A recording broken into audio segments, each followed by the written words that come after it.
and gentlemen, welcome, very welcome, and today we are gonna be dancing and dancing a little bit because the second day of this motivational speaking contest is starting right now, and we have a dancer here that wants to say hello to you from Romania, my co-host, Lily Patrascu, want to be our co-host for today.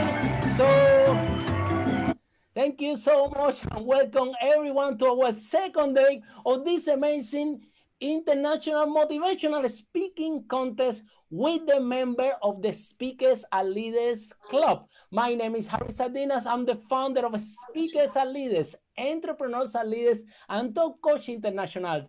Programs designed to help you how you share your message powerful with the world so you can attract more business to you and have more power and more freedom in your life. I want to introduce you my co-host for this amazing event today. So with the salsa music from Cuba, welcome to the stage, our co-host, Lily.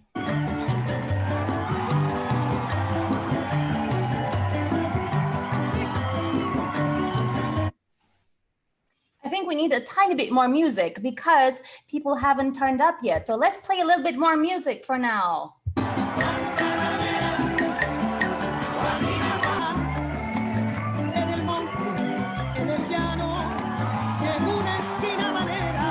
We're good, we're ready to start. So good evening and welcome everyone to Speakers and Leaders Motivational Speaking Contest. My name is Lily Patrascu and I'm the founder of Speakers and Leaders, Brand for Speakers, Entrepreneurs and Leaders, and Top Coach International. And recently I have created also Brand for Speakers, a university online where you too can place your course in case you would like to make a difference with your knowledge, your skills, your expertise, your information as well.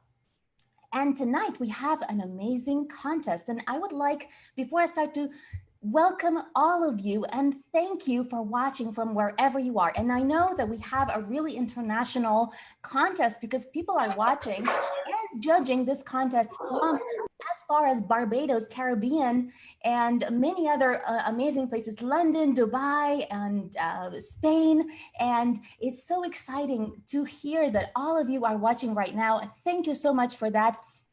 Tonight, we're going to have a lot of fun and we're going to listen to some really amazing transformational speeches. And before I start, I want to say that we have some amazing rules. The first one is to be kind. Please comment, like, and share this so that you can transform even more lives of people who are currently looking for that thing that would give them the hope and the inspiration, the motivation to continue in these difficult times. Secondly, every single contestant tonight, we have 5 contestants tonight, every single contestant is going to speak for 25 minutes. And if they go over, they will be disqualified. Then the next thing is that every single contestant is going to first be in competition with themselves. What do I mean by that? The objective of organizing this event was to enable every single contestant to do their very best. And what does that mean? It means that they have been practicing like mad. And the main thing is not necessarily just to win the contest tonight, but to be better than they were yesterday. Because that's what happens every time you have a contest. And what you'll discover tonight is that we have a high caliber of speakers who are going to be very, very close in terms of their levels. However, the judges can only vote for the very best speaker. And that's why you are going to see that some speakers are going to have pretty much all the votes and others much less. And it's not because they are less good speakers in any way. It just means they were just that tiny bit, there was just that tiny bit of a difference. So, and every single speaker that you see here can and be booked to speak around the world. Like we have had so many of these speakers that Harry has trained at Speakers and Leaders Club. A lot of them are speaking internationally or are due to speak internationally. For example, some of them are due to speak in Dubai, in India, in Bhutan, in the Philippines, and many other places. And in London, they have spoken several times as well. We are going to start now with the first speaker. But before that, we need to know who is going to be the first speaker. And for that, we're going to play one game. It's called the Wheel of Names. And how the Wheel of Names works, we have a wheel, we're going to turn it, and the wheel is going to decide who is going to be the very first speaker. So let's play the Wheel of Names. The Wheel of Names should appear any second now. Okay, perfect. And let's play the music to go with it as well. Okay.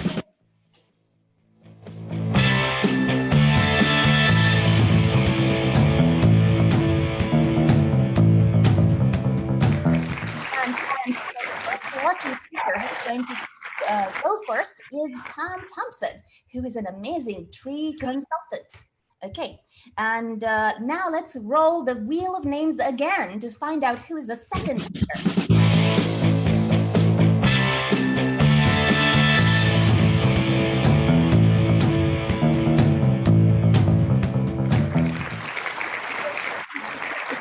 Investor, property millionaire, Victor Pabon. And he's an amazing speaker. You're going to have a lot of fun watching his speech as well. And now let's see the third speaker. Now let's play the Wheel of Names.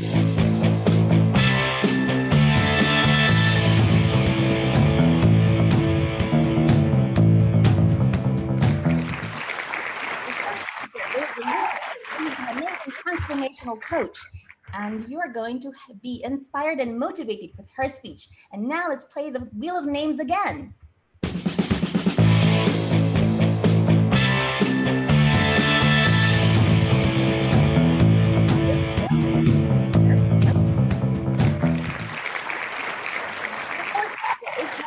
Jama, who is a magnetic leader, and you're going to be very magnetized by his charisma.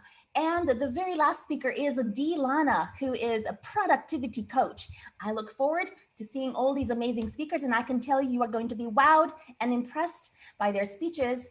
But remember, there is only one winner. So before that, Harry is going to introduce the judges. Welcome to the stage, the amazing, the unbelievable, the incredible Harry Sardinas to introduce the judges.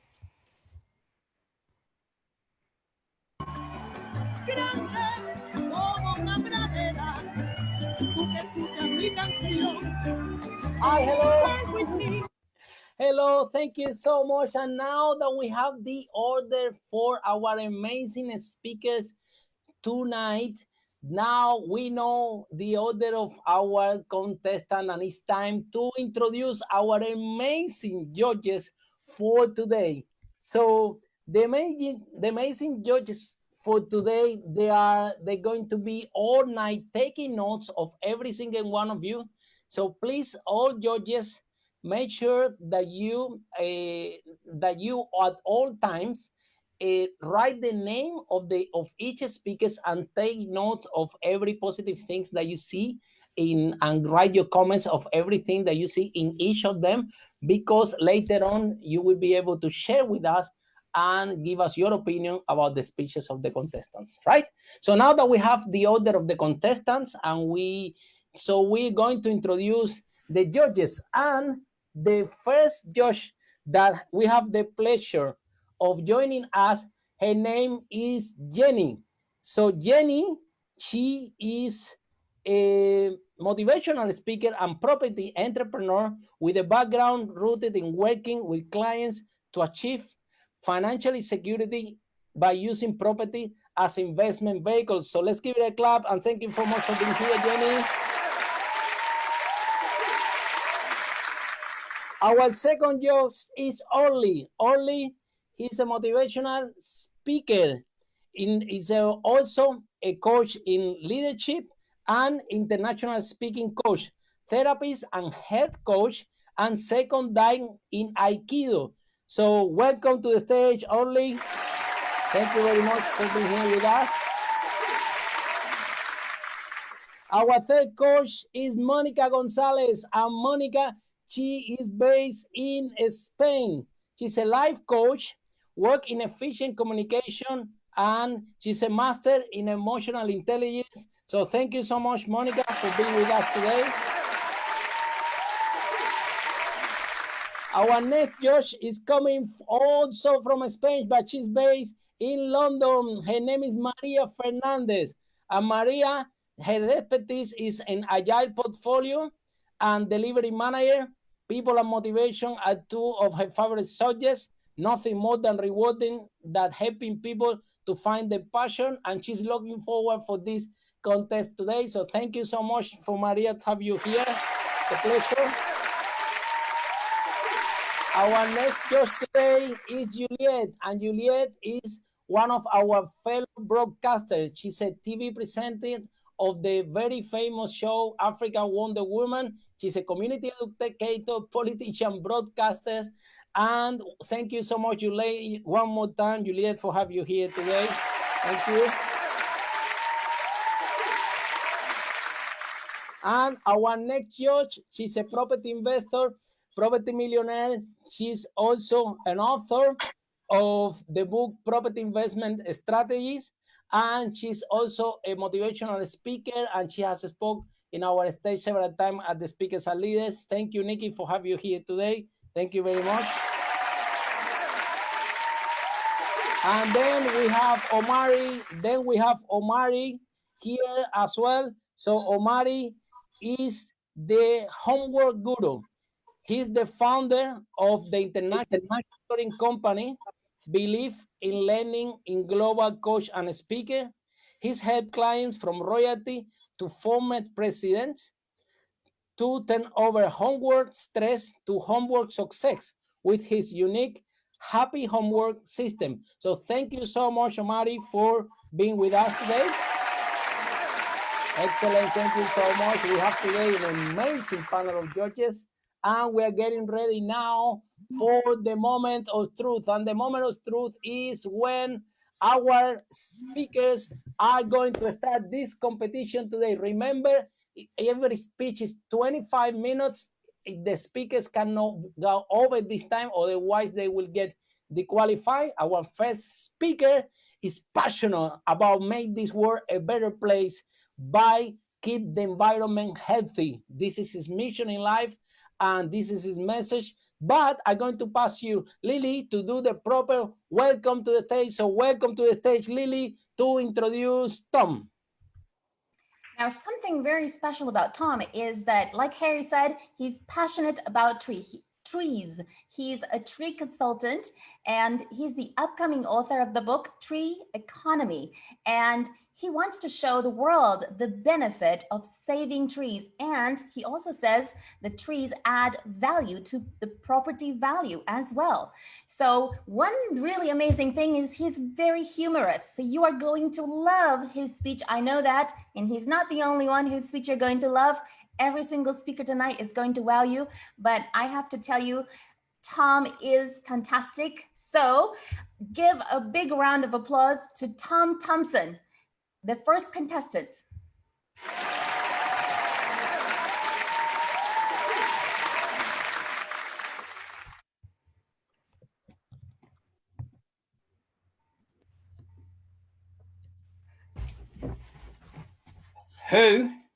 Who's here to hear the hippie guy talk about trees, togas, and tofu? No one. Damn. Who here wants more money in their life? See that in the chat. Can we see some of the, who wants more money in their life?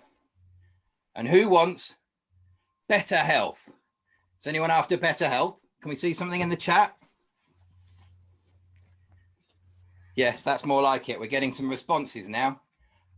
You're in the right place. I'm in the right place, but most importantly, you're in the right place.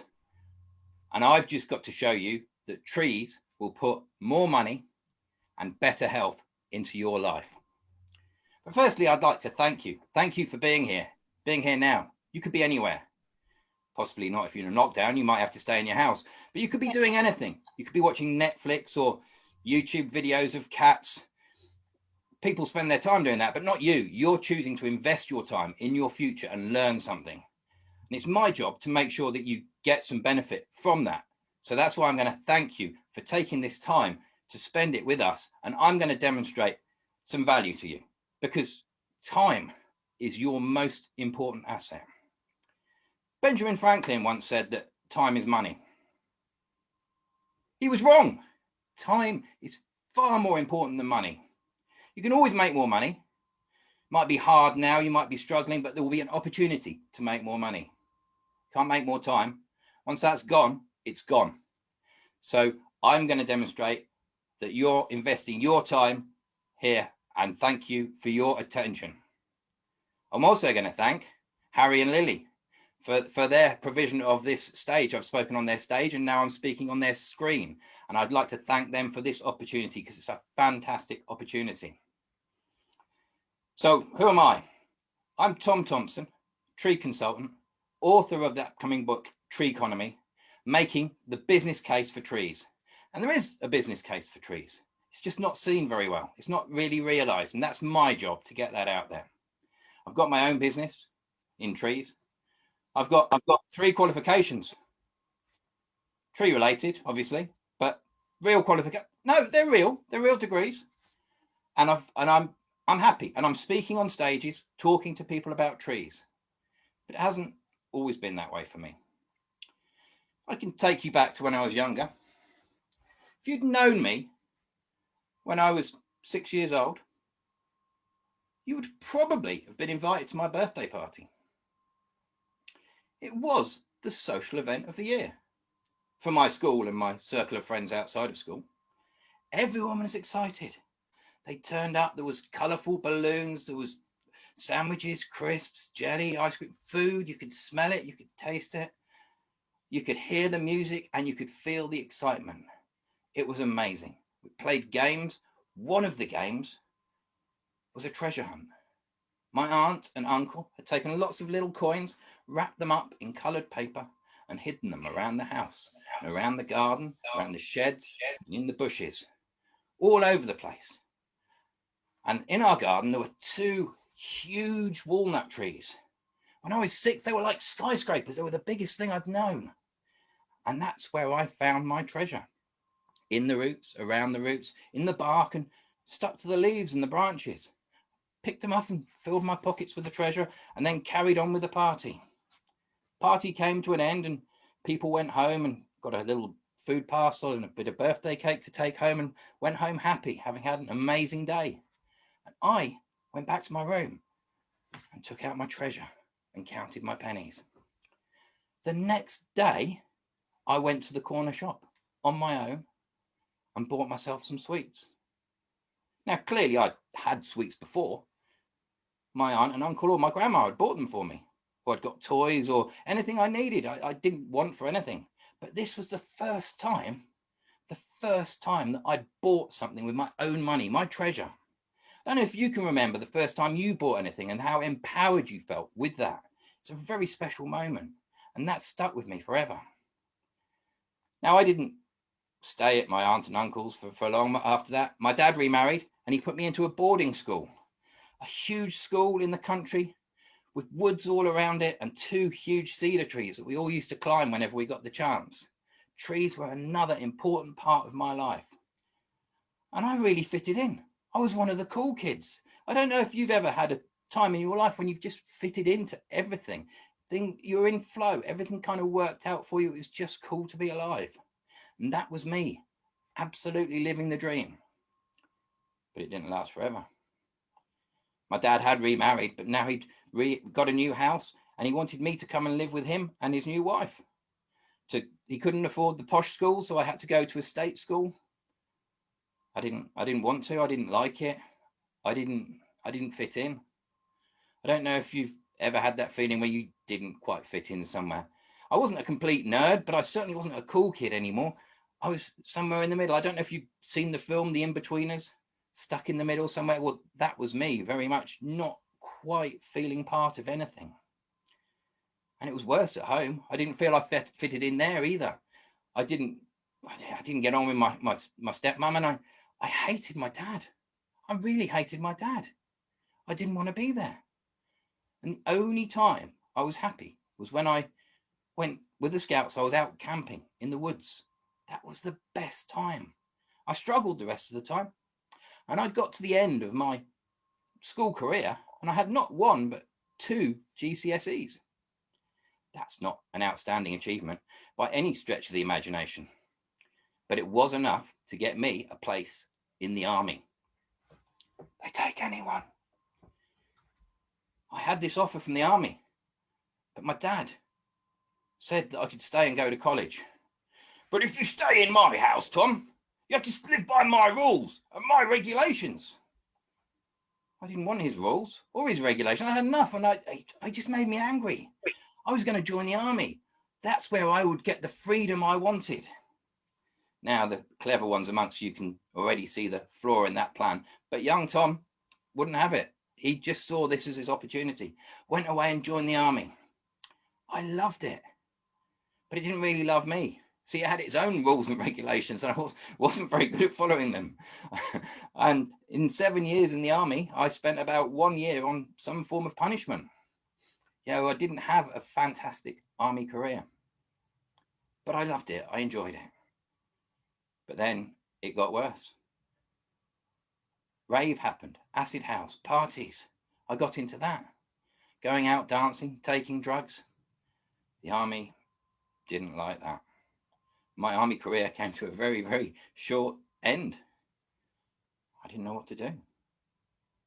I was in Germany. I wasn't ready to go back to England. I had no clue what to do. I needed to reassess. I needed to set some new goals. And that's what I did. I set 3 goals. One was to grow my hair long. Certainly achieved that.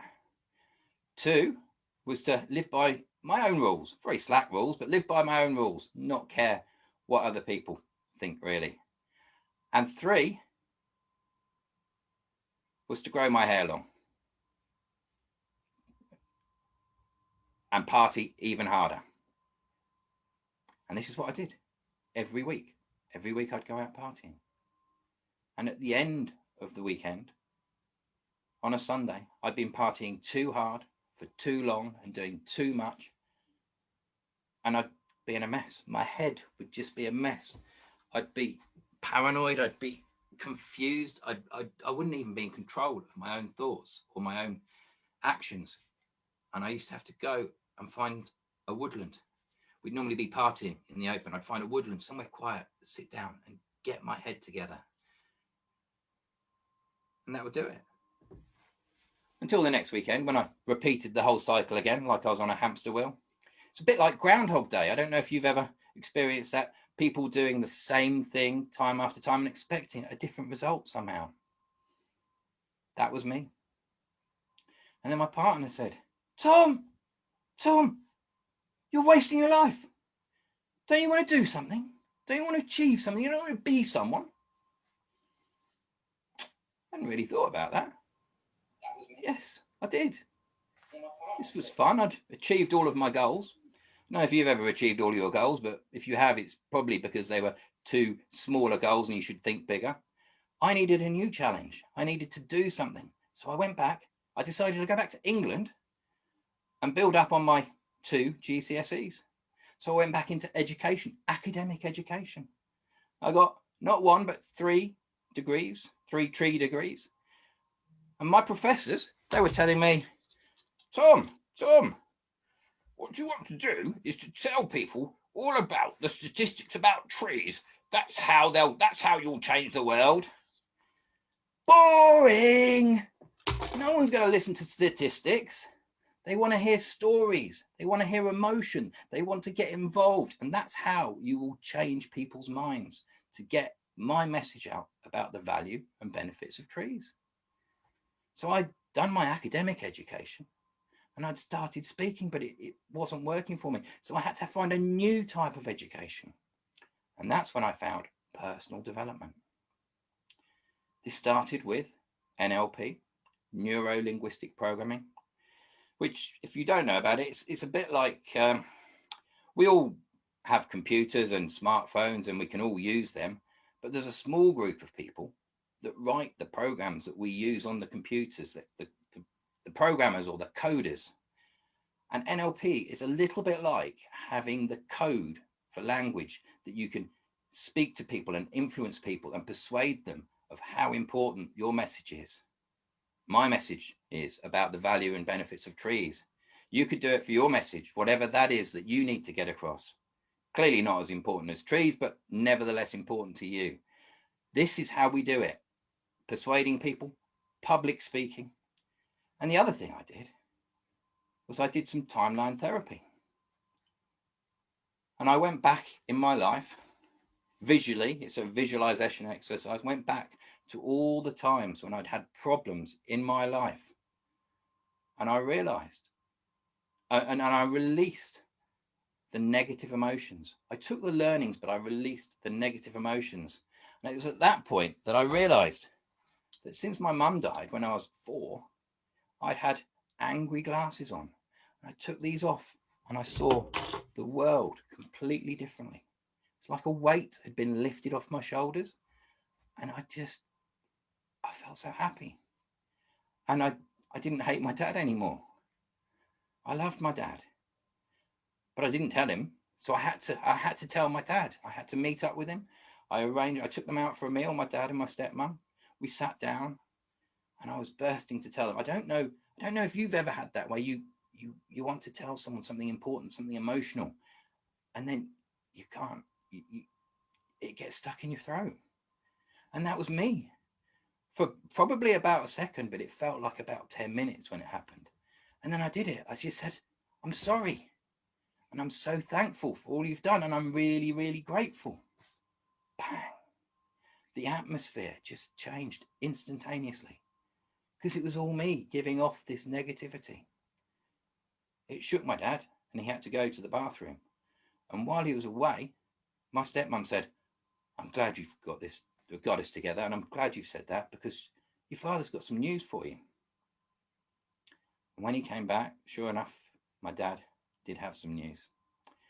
You see, he shared that he'd been having some tests and they discovered that he'd got cancer and that because of his age and his condition, age-related condition, they weren't going to, and the state of the cancer, they weren't going to offer chemotherapy or radiotherapy. But he had another appointment the next week and they were going to decide what to do then. All those years I'd wasted being angry at my dad. Now I've gotten over that. Bang, minutes later, this is taken away. Just show me that life can be too short. And in that moment, I decided that life can be too short and that I needed to get my message out there, speak up, do more public speaking, get over my fear of public speaking and get my message out there about the value and benefits of trees. That's what I'm truly meant to be talking about. That's my mission. And the next slide will show what I do in my business now. The 3 at the bottom are how I assess trees for their biology, their structure, and any decay. Then moving up to the top, we look at the types of reports I do for my clients, whether it's to get them a house purchase, whether it's to get them planning permission, whether it's to assess the tree damage, to improve the soil, or to deliver an expert witness report if they're in court. I do all of those, but the most important one for me is the tree valuation. So this is what drives the world, the economics of it. So I have to make the business case for trees. And if you can see the next slide, it's got a Venn diagram. It's quite a well-known Venn diagram. And you can see environment, society, and the economy, 3 separate circles with a little bit in the middle of sustainability. Now, what part of the economy exists outside of society? None. And what part of society exists outside of the environment? Also none. So society needs to sit in the environment And the economy needs to sit inside of that for any of it to be sustainable long term. Otherwise, it's all going to fail. See, trees are important for the environment. They reduce flooding. They help address that issue. Now, I know members of this group that have been flooded. Planting a tree outside their house won't help with that. But planting hundreds of trees further upstream will help to reduce the amount of flood water, intercept it, let it go into the soil. But we're not. We're cutting those trees down. We're putting tarmac roads and paths down. We're building houses, and all the water's rushing off further downstream and flooding people out. That's an economic cost to those people. And it's not just a matter of being out of their house for a few weeks.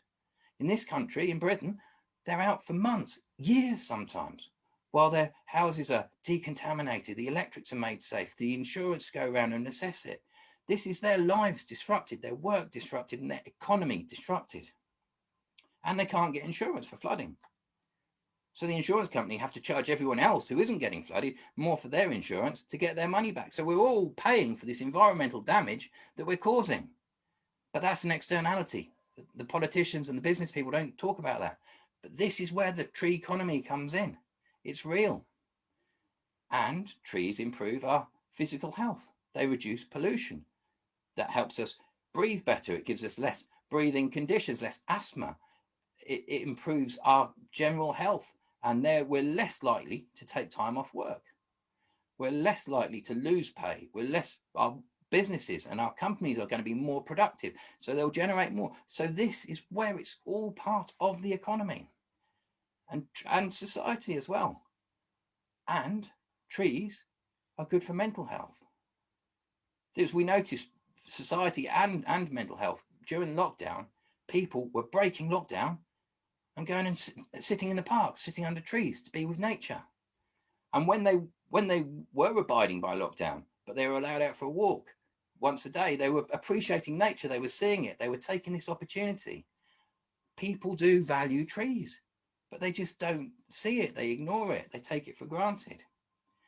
And mental health, people relax in woodlands. Who knew that? Only everyone that's ever gone in a woodland to relax. But the Japanese, they've studied this now. They've put sensors on people and they've measured cortisol levels that are reduced because of the pheromones that trees give off. There's a chemical reaction. More than that, there's a visual reaction. They're not being stimulated by urban environments, neon signs, angular buildings that are all stressful to us. But there's a chemical as well. Trees relax us. This is true. This is all science. We know this, but we're ignoring it. And we're focusing on the short-term economic, which is a recipe for disaster. It's destroying our environment. So we've got to value the tree economy. So this brings me up to where I am now. If I get the next slide. I'm speaking about the value and benefits of trees. That's how I met Harry. That's how I met Lily, and that's how I joined Speakers Are Leaders. I've been able to speak about the value and benefits of trees to their audiences, to the wider audiences. I've been to Singapore, so I'm an international speaker. This is an opportunity that you could get with Speakers Are Leaders to share your voice. But Singapore is the greenest city in the world. It's got trees everywhere, trees on buildings, trees under buildings, trees off buildings. It's the greenest place in the world, and I loved it. But I went there to speak to them as well. So I'm an international speaker. I've made some connections. You can see on that slide there, that's me on stage at Singapore. I've also spoken for Harry's group, Speakers Are Leaders, in London. There's me on the advertisement. And in a minute, you'll see me on the stage at the Hilton, speaking to a crowd of people again, getting my message across, because that's the way that you'll get your message across, one to many. Live events and more recently, recorded events, streaming events. This is the window to the world. So when you can speak clearly to a camera or to a live audience, you're better placed to get your message across. That's very much my story. But on that journey, I've met some incredible people as well. On the screen now, you can see Victoria, the Tans, Victoria and Michael Tan. I don't know if you know who they are.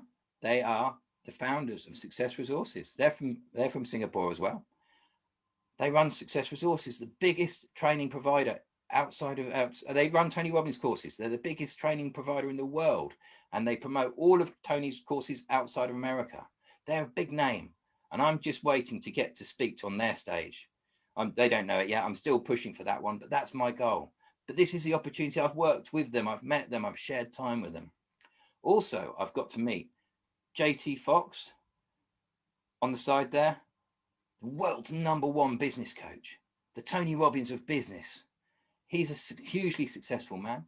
And when I'm talking about business strategies, that's going to be brilliant for me.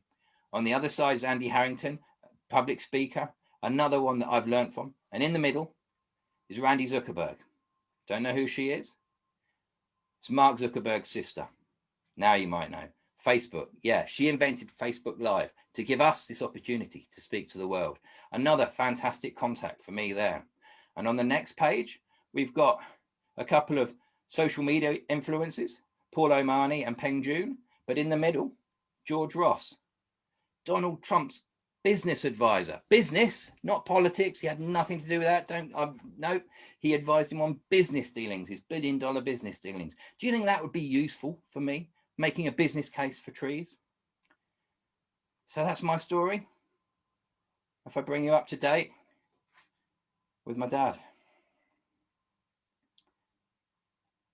He had some more tests. They decided to operate and take his bladder out, and he pees into a bag at the side, which annoys him, but he's still around. He's still around now, and I've got to share that time with him. So it isn't too late with my dad, and it isn't too late with the planet just yet, but it's getting there. Steve Jobs said famously that you can't plot your destiny looking forward. You can only join the dots looking back. And that's what I did. Young Tom knew about the magical money tree, the value of trees. Tom, partying too hard in the woods, knew that trees were a calming influence. He didn't know about pheromones or cortisol levels, but he just knew he needed to go there to relax. And my whole life, I've known the value and benefits of trees, but now I have the science to back it up, the knowledge and the opportunity here. At the start, I said, you can always make more money, but you can't make more time. You can't make more planet either. There is no world 2.0. There is no planet B. We have to work with this one. Bill Gates famously had a quote. He wanted a PC in every house. My vision is for a tree in every garden and on every road, track and path. You see, trees aren't just for hippies. They're for everyone.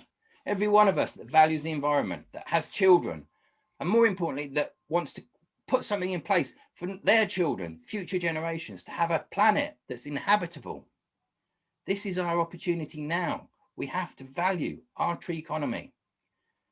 It's important for our health, our wealth, and our wellness. So hopefully today I've delivered some value for you, shown you the power of public speaking and getting your message across, even if it's not as important as trees, the value of this opportunity with speakers and leaders. Hopefully also I've shown you the value of trees and that you now can truly value your tree economy.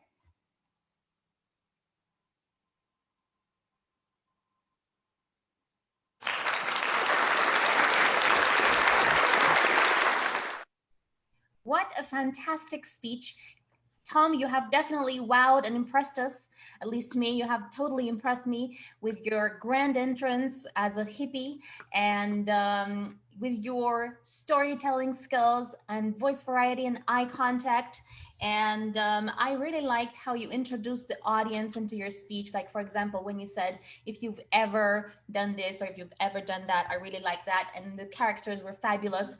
Well done and good luck for the competition. Anyhow, I am very, very proud of you. You've delivered fantastic speech. Fantastic. Let's give a big round of applause to Tom again.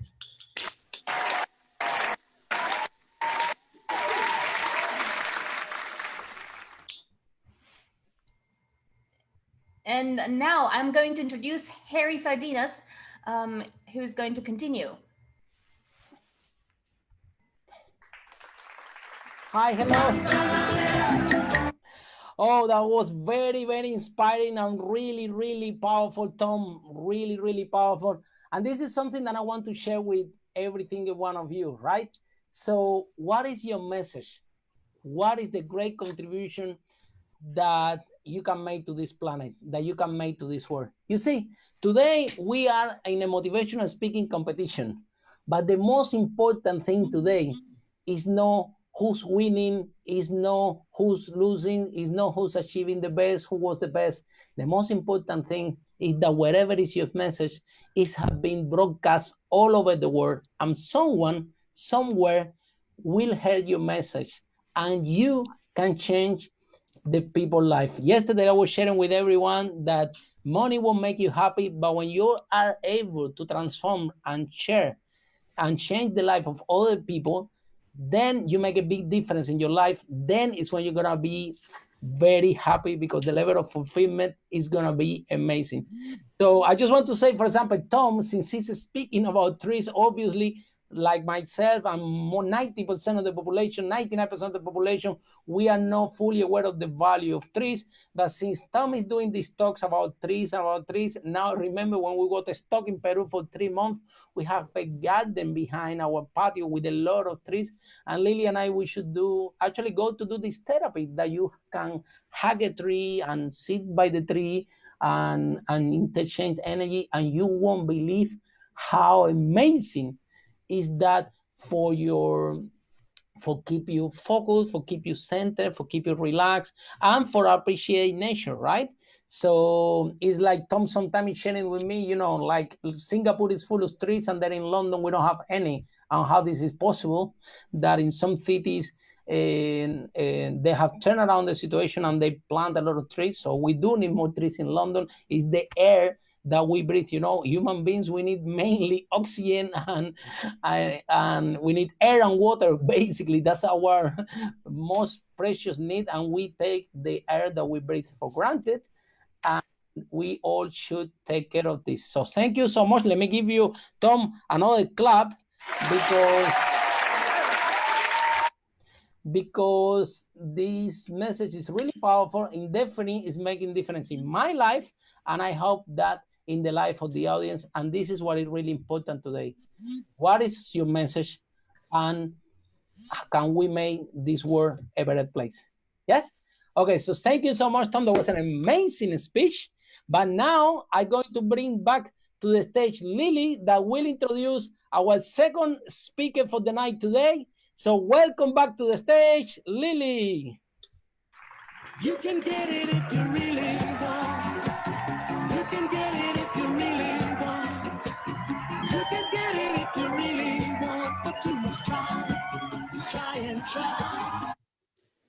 So the second contestant is a very humorous speaker as well. His name is Victor Pabon, and he's the author of the book, Whatever It Takes. He's a property millionaire, property investor, and he used to be the president of First London Toastmasters in London.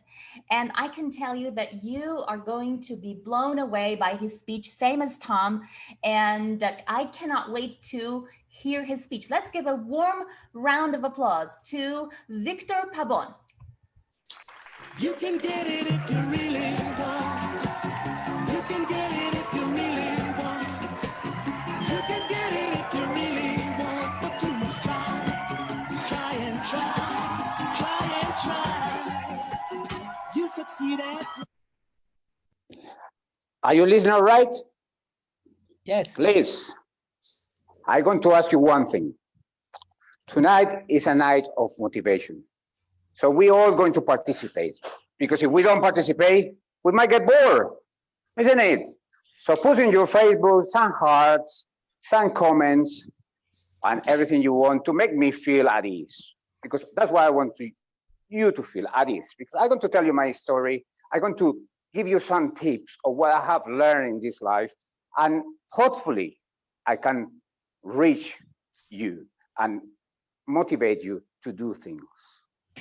Motivate you to do things is not easy, because it doesn't depend, most times it doesn't depend on our mind, and then you will see in the talk ahead. One day, my friend Harry did a speech, and he said, believe it or not, the things that direct our lives are things that we don't know, that we don't know. And I didn't think much of it until I got to my bed and I was like, what's this? Things I didn't know that I did, things I don't know that I didn't know. What does it mean? Well, I will explain to you ahead. First of all, my name is Victor Pabon. Thank you, Lily, introduced me. And I've been struggling all my life, getting over challenges. But I've been happy that I have been able to overcome them. Why? How? Well, that has been my search for many years.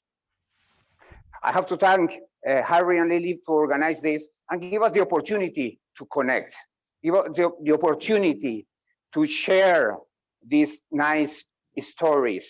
Because yes, we are probably in a very difficult time at the moment with this virus. We cannot join face to face, which is what I like. I don't know if you like it, but that's what I like. And so now we have to do it from the distance, and we can be anywhere. And as you see my background, I was traveling and I have to stop to do this because commitment is everything. Doesn't matter where you are, how you are. The important thing is that we are here. So thank you. The speakers are leaders because you are providing a great service and a huge help to everybody who is searching for an answer. And searching for an answer is my story, whatever it takes. I'm originally from Colombia. And at the age of 17, believe it or not, I didn't have money. Maybe you guessed it. I didn't have much education. But I tell you what I had. I had 4 kids. 4 kids. So obviously, it was going to be difficult. But I didn't see it difficult, really. I mean, 4 hungry mouths to feed, living in a very poor neighborhood in Bogota, Colombia. Nobody would bet any money in my future. No one, not even me probably at the time.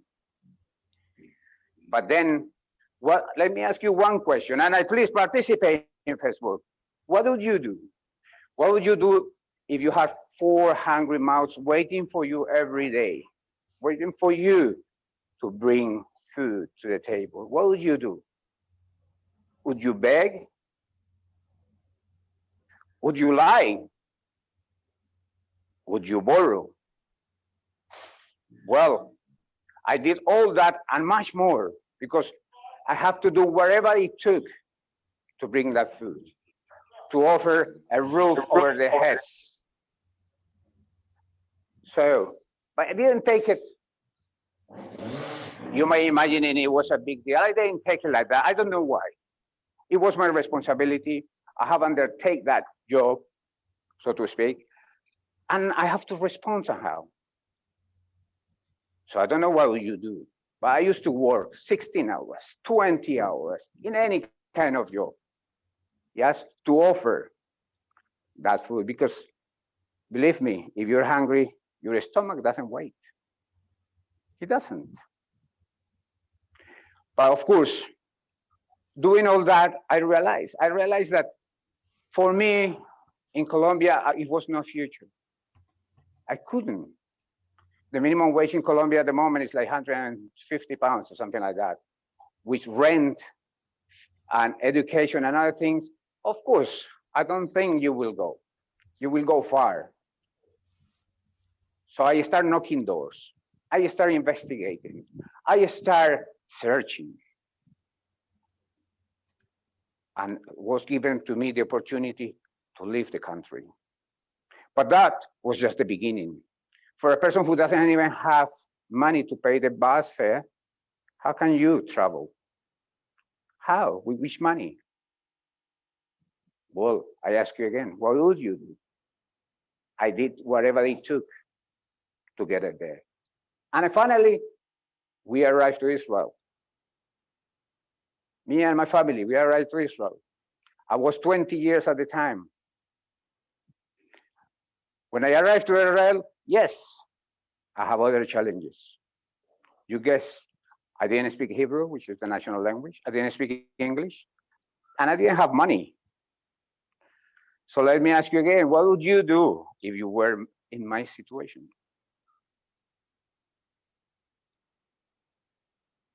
Am I hearing your comments? Well, you do whatever it takes, because you cannot let your kids starving, sleeping in the street. And you can't. You have to do something. You have to do whatever the job is coming. You have to make your few pounds last longer. If it means eating chicken wings and potatoes for 3 or 4 months, well, that's what it takes to do. Because you have the biggest motivation. I had my biggest motivation. It was my family. So I have to do it. And as we progress in Israel, and as we know people, they told me that there was a better country to go to, UK. Of course, and new challenges. But what would you do? Would you get desperate? Would you start crying? Or would you adapt to the situation and start learning how to do it? Would you? Don't give up. And that's why I used to tell myself, don't give up. You have to carry on.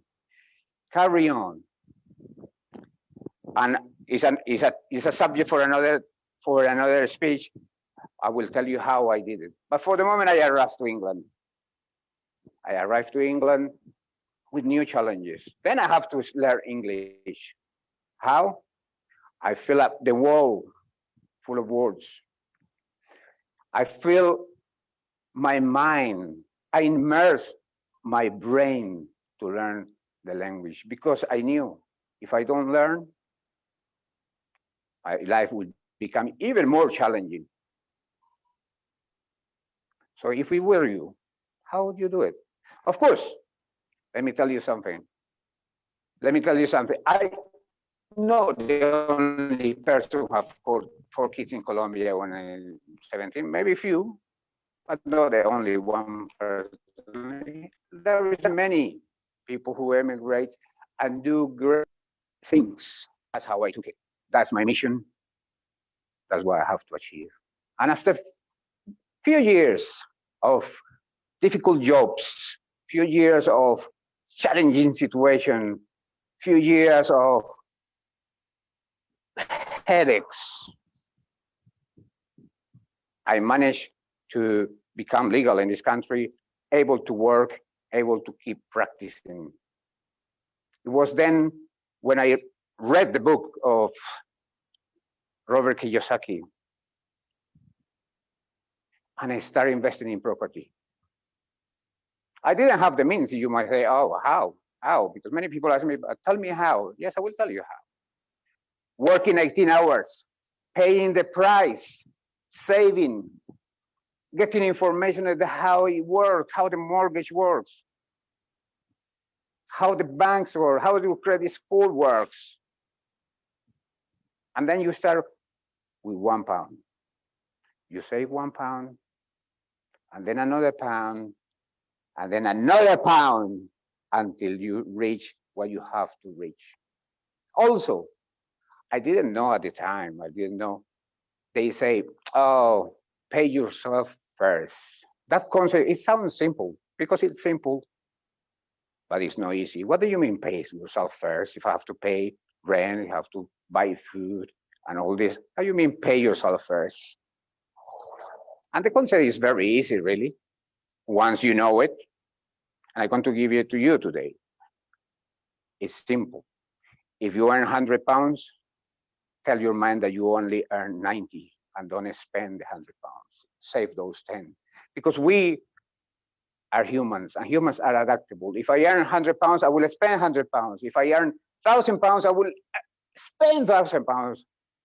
And if many people earn millions, they will spend millions. That's how it works. And after I grow my portfolio of properties and I start understanding that other people need help, I decided to try to pass this knowledge. It was not easy because I didn't know. It sounds easy. You go and talk to a friend and say, you can do it. Come on, do it. Work harder, save more, focus. It's an easy concept. It's not easy to implement. And then I decided that instead of reaching one friend, I could reach many. But guess what? Believe it or not, I was afraid of public speaking. Yes. I realized that when I was working in a company, I have to go to the meetings every Monday. And when I have to speak, my hands will tremble, sweat, my heart, boom, boom, boom, boom, boom, boom, boom, boom. And I couldn't express my words. I couldn't express the ideas that I was supposed to be telling in that meeting. One day, tired of that, I said, no, I have to overcome that fear of public speaking. Because if I don't do that, I will never be able to pass any idea. I will never be able to speak to many people. And so I, searching and knocking doors, I found this lovely place called Toastmasters that has given me so much.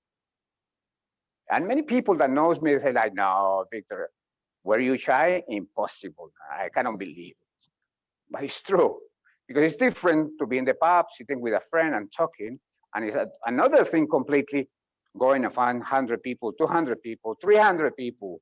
It's completely different. So you have to overcome all your fears, get head on. But how you do that? Because it's easy, okay, if you are afraid of heights, go to a tall building. No. Finally, I not conquer the fear. The fear is still here, right here as we speak. I'm just dancing with the fear. Dancing with the fear that will push me to excel. To use those chemicals in my brain that are telling me, no, don't do it. People are laughing about you. Maybe you don't understand you. It's okay. It's okay because we are all friends here. Are we not? I went to Facebook. Where are the hearts? We are friends. If you are my friend, I'm your friend. Why do I have to feel fear to telling you? After that, I wrote my book in order to have another tool to pass to someone who would like to learn a little bit more, someone who is stuck somewhere and want to achieve more things. And the book obviously is titled Whatever It Takes. Why? Because there is no more reasons. There is no more answers. You have to do whatever it takes to overcome anything that you want. And so I'm going to give you this system. The system that I believe is going to help you. I didn't invent it. It's been there all the time. I'm sure you know it. Because every person who is watching this live seminar, I'm sure you know everything already. You know everything that you need to success and to achieve your goals. You don't need to know more, I'm sure. So let's see what this system is. And I'm sure you have seen it somewhere. I'm sure you have heard it differently, but this time it's my turn to tell it to you.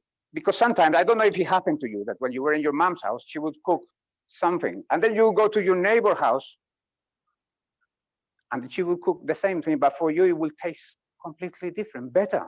And you will get to home and say, oh, my neighbor Maria gave me this nice soup and main course. And my mom will say, like, it's the same food that we eat in here. So I'm doing the same here. And try to explain to you, maybe you have heard this system before, but they didn't sing your song, as I like to say. And the first thing that I believe you have to do is thanks to a very good friend of mine that is called Socrates. He said, know yourself. And for many years, I know this, for many years. I don't know, I think everybody knows here. And I say, okay, I know myself, I know. I wake up every morning, I see in the mirror, I put my gel, I know myself. Yeah, there is a bit older, the days pass by. But do we really know ourselves? Are you sure? Because then I start analyzing my story. I don't like to live in the past trophies. Yes, it was a heroic trip to come here. Yes, it was a challenging thing, but now I have to keep going. Why to stop growing? But then I have to understand why I did it. Why I was able to leave this country with 4 kids and many people doesn't do it. Why? And it happened that I say, okay, I have to understand myself. And whether you believe that you have a conscious and subconscious, I don't know, but I'm going to tell you, I believe. I believe that our subconscious, 95% of our activities are directed by the subconscious. Basically, when you take a decision consciously, that decision has already been taken by your subconscious.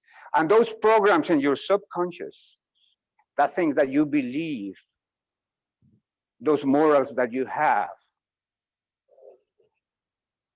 is whatever they put in your head.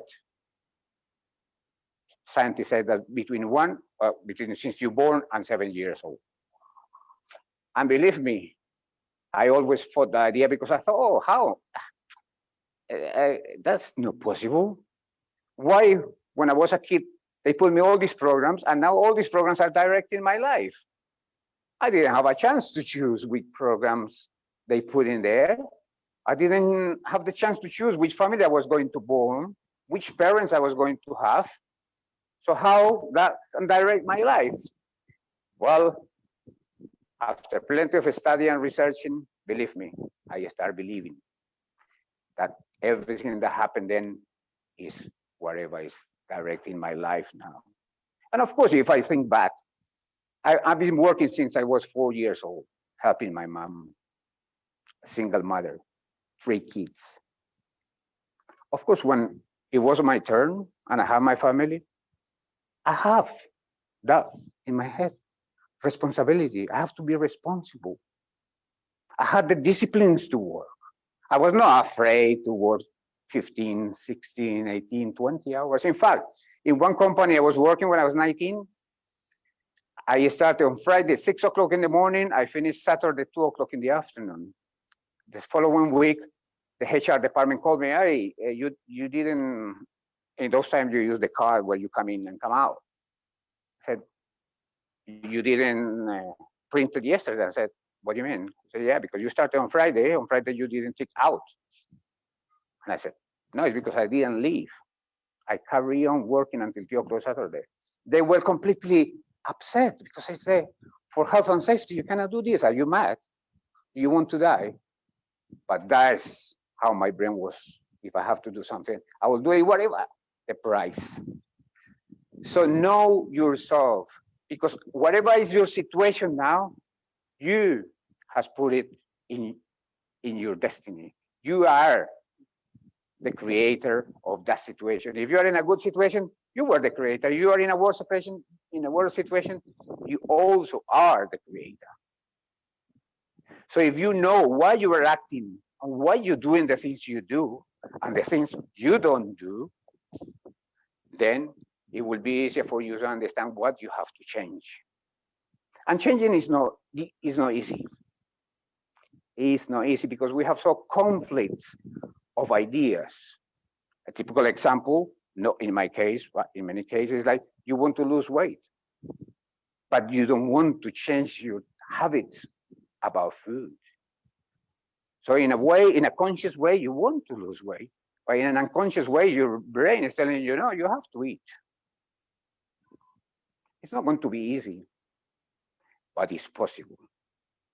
Because at the end of the day, someone put those programs in your head and you can change it. Another thing that I always thought about, obviously coming from a humble background, I never want to discriminate anybody, but you have to change your peer group. You know? They say if you are in between 5 friends who always are smoking, you will be the 6th smoking. Definitely, because we want to identify with our group. So we have to love our family because we didn't choose it, but choose our friend. Change your peer group. And this is because our leaders give us the platform and the opportunities to meet like-minded people who will make you grow, who will help you with your ideas, who will give you the support when sometimes you're tired and desperate. And then after you do all that research, until you do all that soul searching, and you understand who you are, then you start making your plan.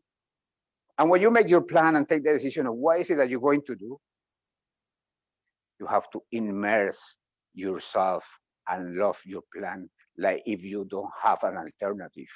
Basically, forget about the plan B. If it's only the plan A and you cannot fail, what would you do? Because that's what happened. Understanding now back, I couldn't choose, well, I could choose not to be responsible and leave the kids and disappear. But no, of course, I have morals as well.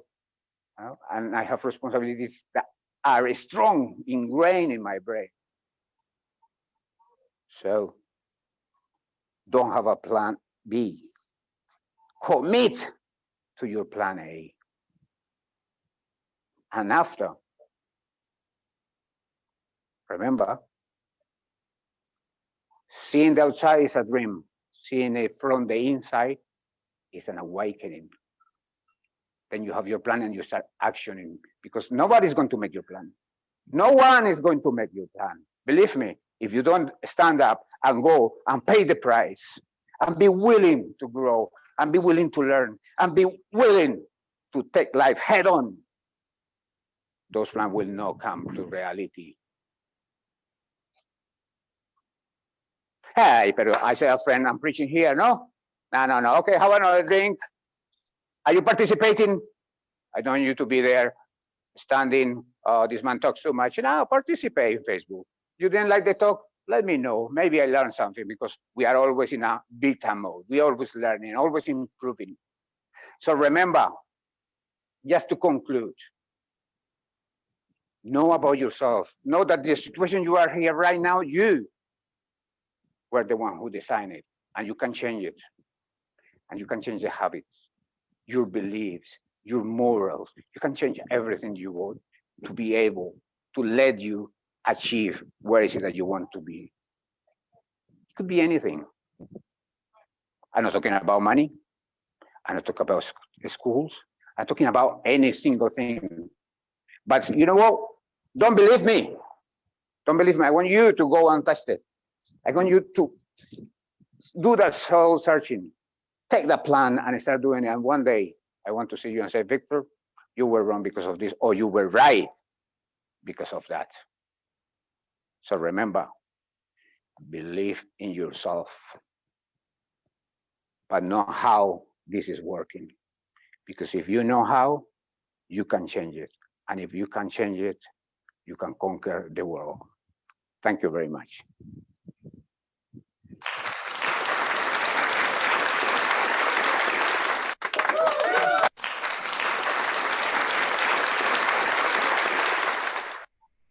What a fantastic speech from Victor Pabon, the author of Whatever It Takes, and someone who has gone from poverty with 4 children to now having a great property investment portfolio that brings him passive income and is allowing him to live the lifestyle he desires. I also loved his inspiring storytelling skills And despite the fact he clearly had an issue with traveling or something, and he also has very small children, and he still managed to make it to this amazing contest. And so well done, Victor. Fantastic energy. And we are looking forward to seeing you at our next event as well. And thank you so much for making the big effort of participating.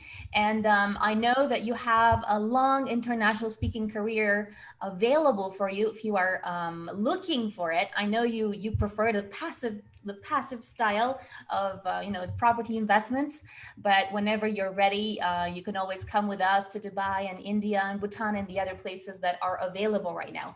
And one really cool thing that you guys don't know is that he's from Colombia, okay? And Colombia is a beautiful country, and I know because I have been there, and the proof is in the teeth. Do you see these beautiful teeth? I had them done in Colombia. I had them fixed there, and they have amazing coffee, amazing food, and obviously you can get your teeth done. And I clearly fixed just the top ones, not the bottom. See the difference? And it's great for salsa, and it's one of the most beautiful places on earth for scenery. So definitely visit Colombia as well. So let's give a big round of applause to Victor, and I welcome back to the stage.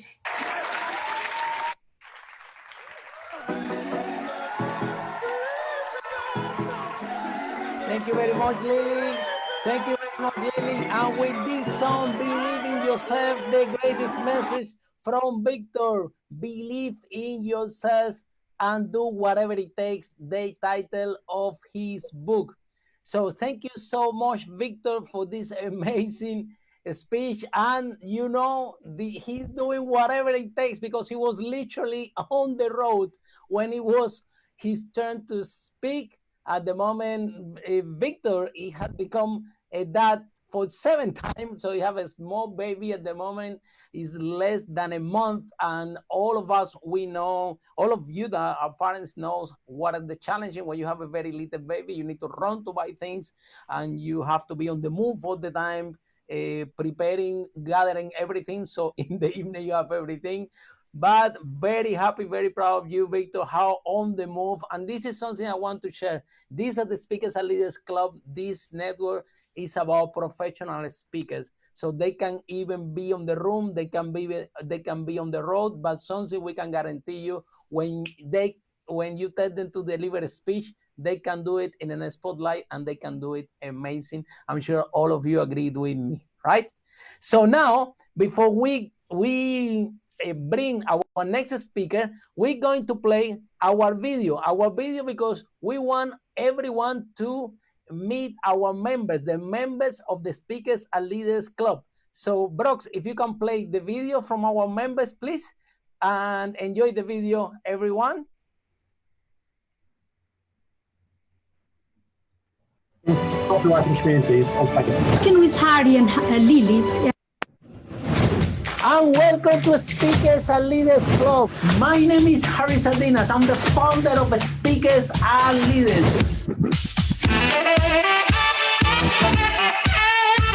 My name is Lily Patrascu, and I'm the founder of Speakers and Leaders and Brand for Speakers. My name is Val Alino. I am a life coach, conscious parenting, and spiritual coach. Hi everybody, my name is Beata Podgorska. I'm a mindset and confidence coach. I'm Tom Thompson, author of the upcoming book, Tree Economy. My name is Teuta Artili. I am an author. My first book, Born to Stand Out, and my second book, Family Legacy of Love. My name is Mohamed Jama. I help people to build their dreams and to make them a better person. My name is Nida Sabah. I am an author and I am a political economy advisor. My name is Will Gerard. I'm a life coach, therapist, and motivational speaker. My name is Adobe. I'm a reinvention coach. I'm Nick, and I'm the best-selling author of Secret Influence, Communicate and Persuade Power, and a professional copywriter. My name is Dee Lana, author of the book, Get Stuff Done. I'm Christian Moses. I'm the author of this book, One Life, One List. Hello everyone, My name is Luz Duque, transformational coach and motivational speaker. I'm Patrascu. I'm an international motivational speaker, also the author of the Big Discipline Package. Hello everyone, I am Michelle Yao. I am a speaker. I am a life coach, helping people to find their life purpose. My name is Christina and I am entrepreneur and parental coach. My mission in life is empower millions of people around the world to have a voice, because I really believe that your voice can transform the world. I joined Speakers Are Leaders Club, and I since have enhanced my speaking skills. I was able to gain a lot of confidence with speaking engagements. I'm now speaking internationally. I've got to use public speaking and online public speaking to get my message across, to connect with people, to tell stories that bring people in and engage them, and to be a more powerful speaker. Since I joined Harry and Lily, I've gained unimaginable confidence and gone from a shy guy now being the president of one of the biggest London Toastmaster clubs.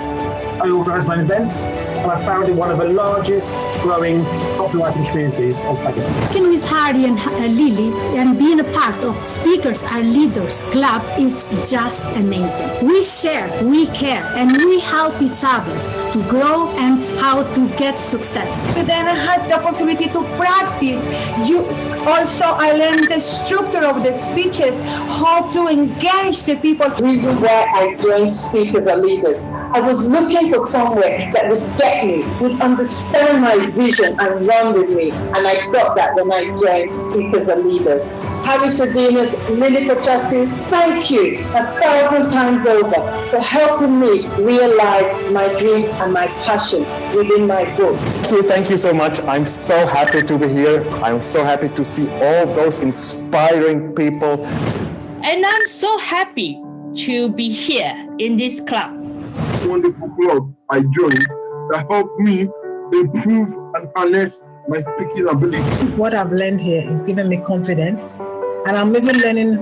I learned how to go on Zoom from Facebook Live today.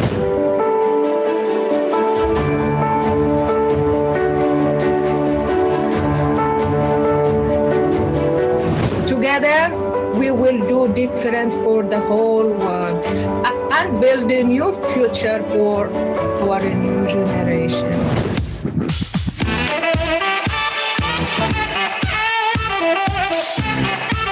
Join Speakers Are Leaders Club so you can discover how to become a more charismatic speaker and leader, how to overcome the fear of speaking, how to speak more confidently, how to get paid and booked to speak from the stage, how to build your coaching and speaking business. Register at speakersareLeaders.com and I'll see you there.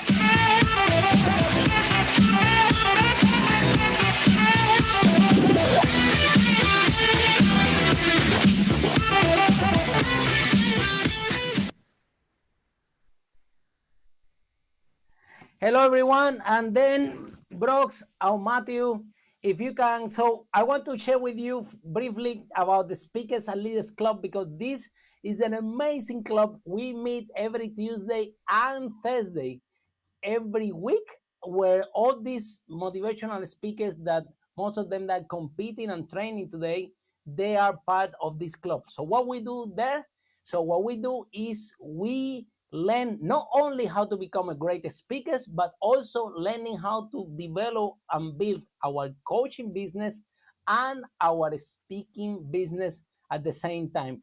So if some of you are watching this event right now and you like the speech of Victor, the speech of Tom, or the speech of our next participants like Luz, Mohamed, or Dee, so all you have to do is send me an email to hello@speakersandleaders.com, and if you send us an email about to hello@speakersandleaders.com, that email arrive to me, and you can tell us if you want a coaching sessions or several coaching sessions for one of our great speakers, because they are getting amazing and becoming the great speakers, but they are all for sure a great coaches and a great leaders.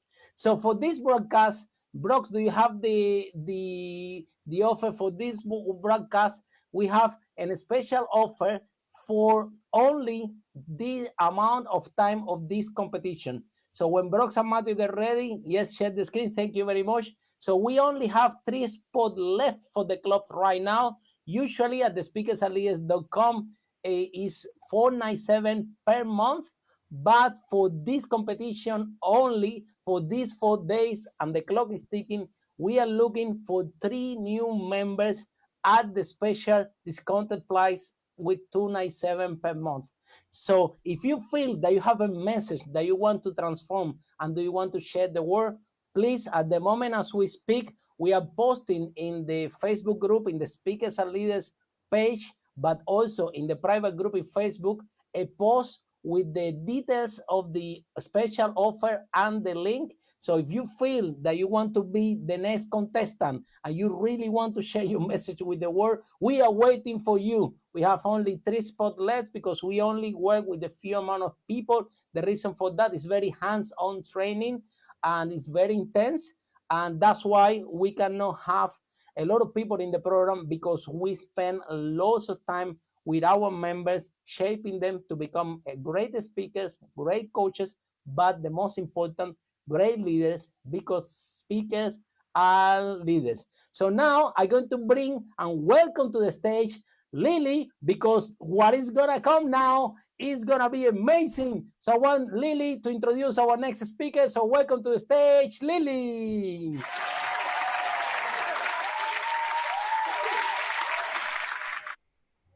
And now we have an incredible speaker who also comes from the magical country of Colombia, where you can get coffee and your teeth done and salsa, the most beautiful scenery in the world. But the most amazing thing about this upcoming speaker is that she's the author of an upcoming book called It's Easy Thinking Big, unlike what most people think. It's quite hard. And she's magical, and her name is Luz Duque. And one incredible thing about Luz is that her name actually means light in Spanish, and she brings a lot of light and a lot of enthusiasm and energy to everything that she does. And she's a transformational coach. And she, besides that, something that not a lot of people know is that she's a sales queen. Really, she's a sales queen. I know this from experience, because this in this March, I was stuck in Peru for 111 days. And not many people know as well that I have a lot of properties to rent. And she managed to help me rent those properties whilst I was stuck in Peru. And I don't know what I would have done without her. So really, I want to thank greatly to her, because she's an absolutely amazing, she's an absolute sales queen.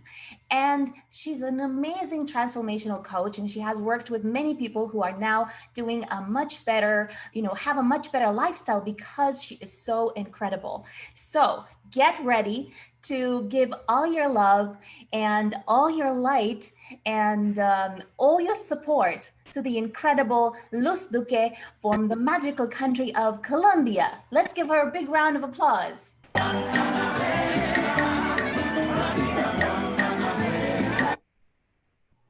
Thank you so much. It's a privilege to share with you today. I am really committed to give you precious tools that you want to use from now. So be ready to participate, because when you participate, your brain will learn more. And second, because you after can read what you write, and you will see your spontaneous answer that always are the best. I want to say thank you for your vitality, for your curiosity. Thank you for your comments. Thank you for your likes. Thank you for your attention. Thank you for your life. Thank you. I want to say also thank you to Harry Sardinas and Lily Patrascu for creating this extraordinary platform for international speakers. My name is Luz Duque. I am motivational speaker and transformational coach and author of the upcoming book, It's Easy Thinking Big, How to Heal Your Mind, Body, and Soul and Get the Life That You Want. And today I want to share with you 7 powers to help you to thinking big and get success. One of everything starts for habits, and one of the habits that I want you become expert during the next 21 days is the habit of thinking big. And it's really, really easy. Only put focus on what you can create and don't see what you are missing. Again, put focus on what you can create and know what you are missing. So let's start with the first power, the power of the visualization. Because not long ago, I arrived to London. I was depressed and I didn't speak English, but I have a vision. I wanted to become one of the best motivational speakers in the world and also transformational coach. And you can thinking how a person who doesn't speak English can have this kind of vision?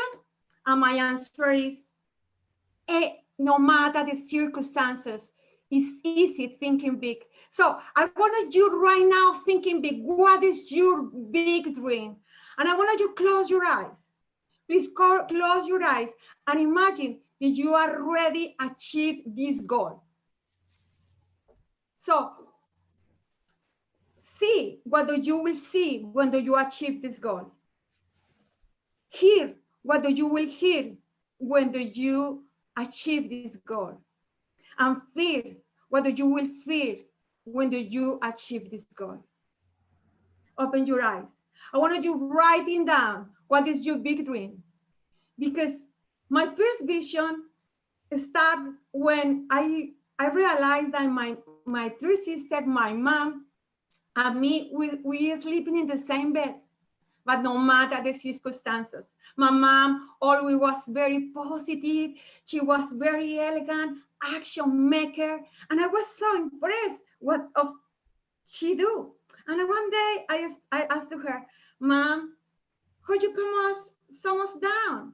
And she answered to me, baby girl, it's easy thinking big. So I became impressed of the vision of my mom, and I have a vision. I wanted to buy a house to my mom and I give everything that she wants. And the time passed, and I want to talk about the second power, the power of the listen your intuition. Because one night I have a dream. I dream that my handsome boyfriend and my best friend, she was cheating on me.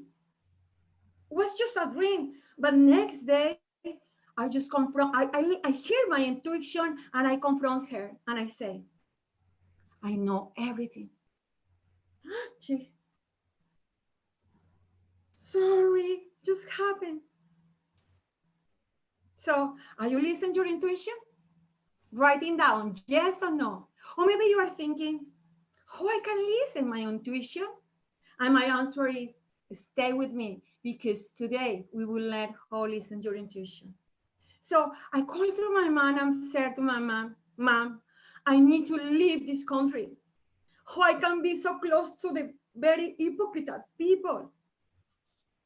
My mom, with tears, took my hands and said to me, Luz, I cannot give you wings, but I can neither take it off from you. Go, fly. God bless you. But never forget, it's easy thinking big.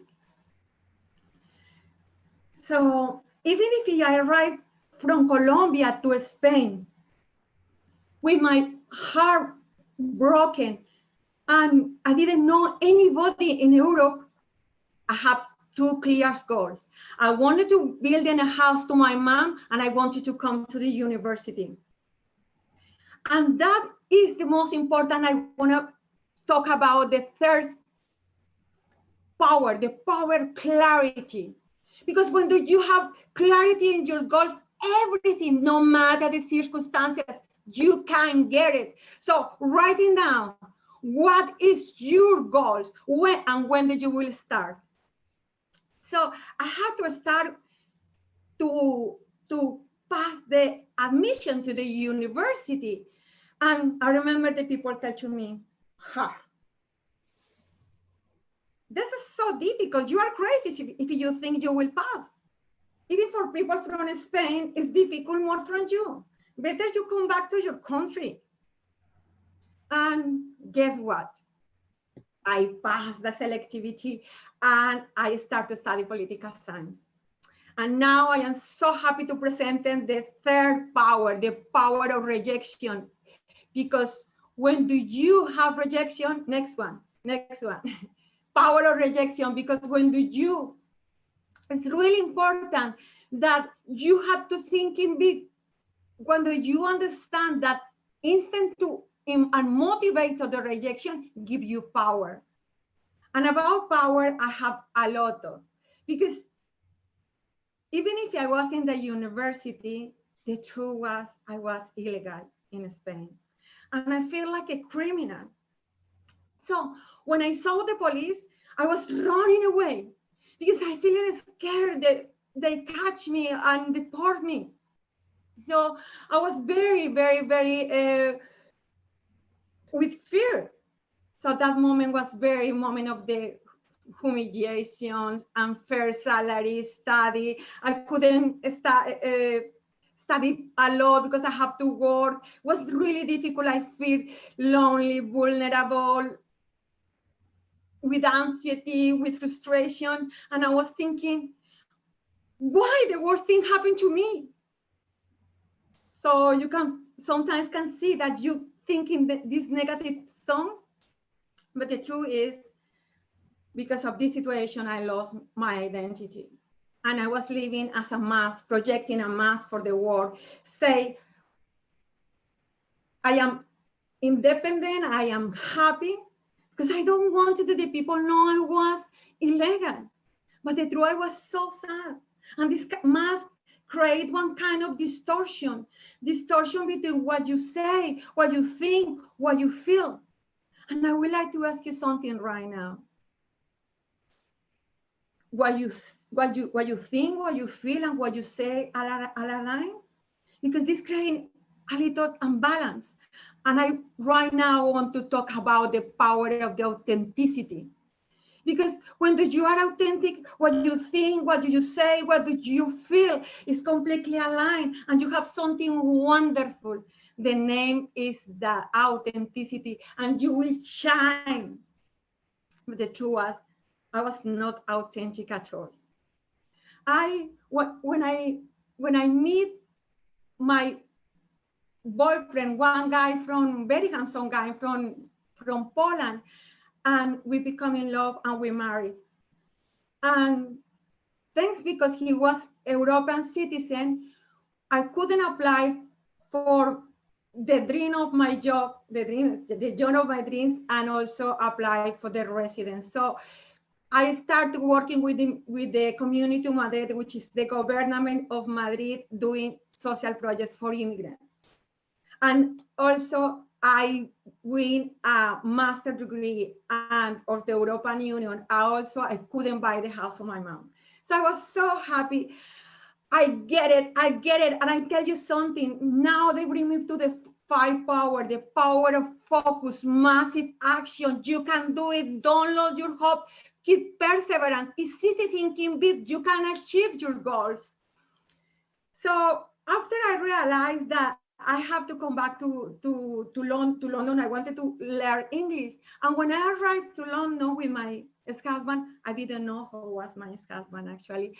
From Cari, loving, very shy person, he became extroverted and very popular. And I have shame to say that I received not just verbal abuser, also physical abuser. And I didn't talk to anybody. After 5 years, I have to come back to Madrid, and I say to him, can you come with me? He said, no, I don't want to go to London, to Madrid. So I arrived to Madrid, and the police tell to me, if you want to get the residence, you have to come with your husband. He will signal for you, otherwise you will lose your residence or find other contracts. So I call him, and I try to convince him to come, and he said, no. Look the way that you can find your residence. Forget about me. So I tried to looking for a job in different kind of companies, but everybody said to me, you know, you have to wait until September. So I was very lost. And I remember he called me 26th of August, and he said to me, oh, darling, I cannot stay more alone here in London. I love you too much. I will go to Spain and I will give you this residence. When I hung up, I didn't know how I felt. I really wanted that this guy coming again to my life. But I was zero. My self-esteem was vanished. And I feel like a boat in the middle of the sea without captain, without authority to say, no, I don't want any man who abuse me.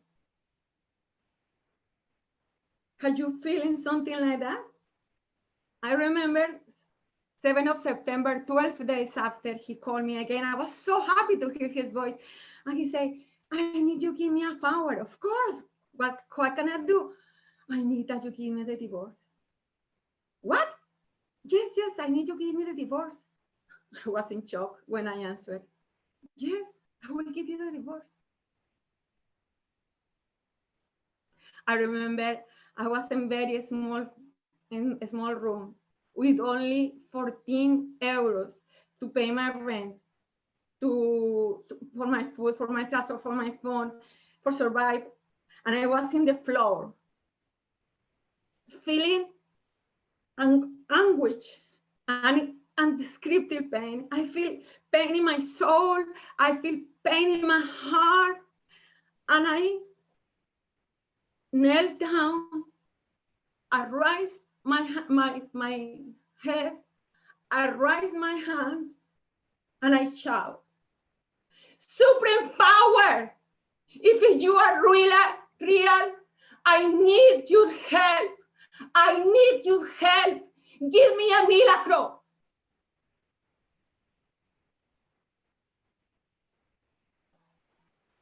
When I stand up from the floor, I was not the same.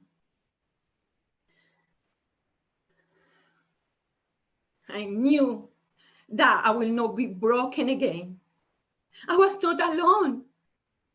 I have soul. I am not just body and mind. I am also a spirit living one human experience. And I was willing to learn from the past and leave my ego behind so I can be the woman that I was becoming. The people say, I am like that, I don't will change.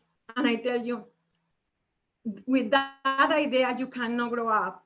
And the difference between people who are live and die is growing. And I wanted to grow and learn. And I learned that the thoughts attract your reality. We are continuously in communication. You communication with yourself and you communicate with others. And everything what you think, what you feel, and what you say have vibration. And this vibration we attract to you. So you have inside one hero, one genius. Even if you don't believe no, all of us, we can achieve our dreams. It's just, if you have faith, you will receive it. We live in a world of the possibilities. Whatever you are focused, you will attract. If you feel a victim, you will be a victim. So think in something that you want to do. Don't put focus in the COVID. Don't put focus in the problem. Remember, put focus in what you can create and know what you are missing. And this is bringing me to the 7th point. The point of create thoughts to give you good feelings. No, it's before of that. Thank you. Yes, is this create thoughts that give you good feelings, because the transformation starts with the feelings. The greatness coming from the power, passion, and purpose, and coming from the open heart, and the people don't realize that.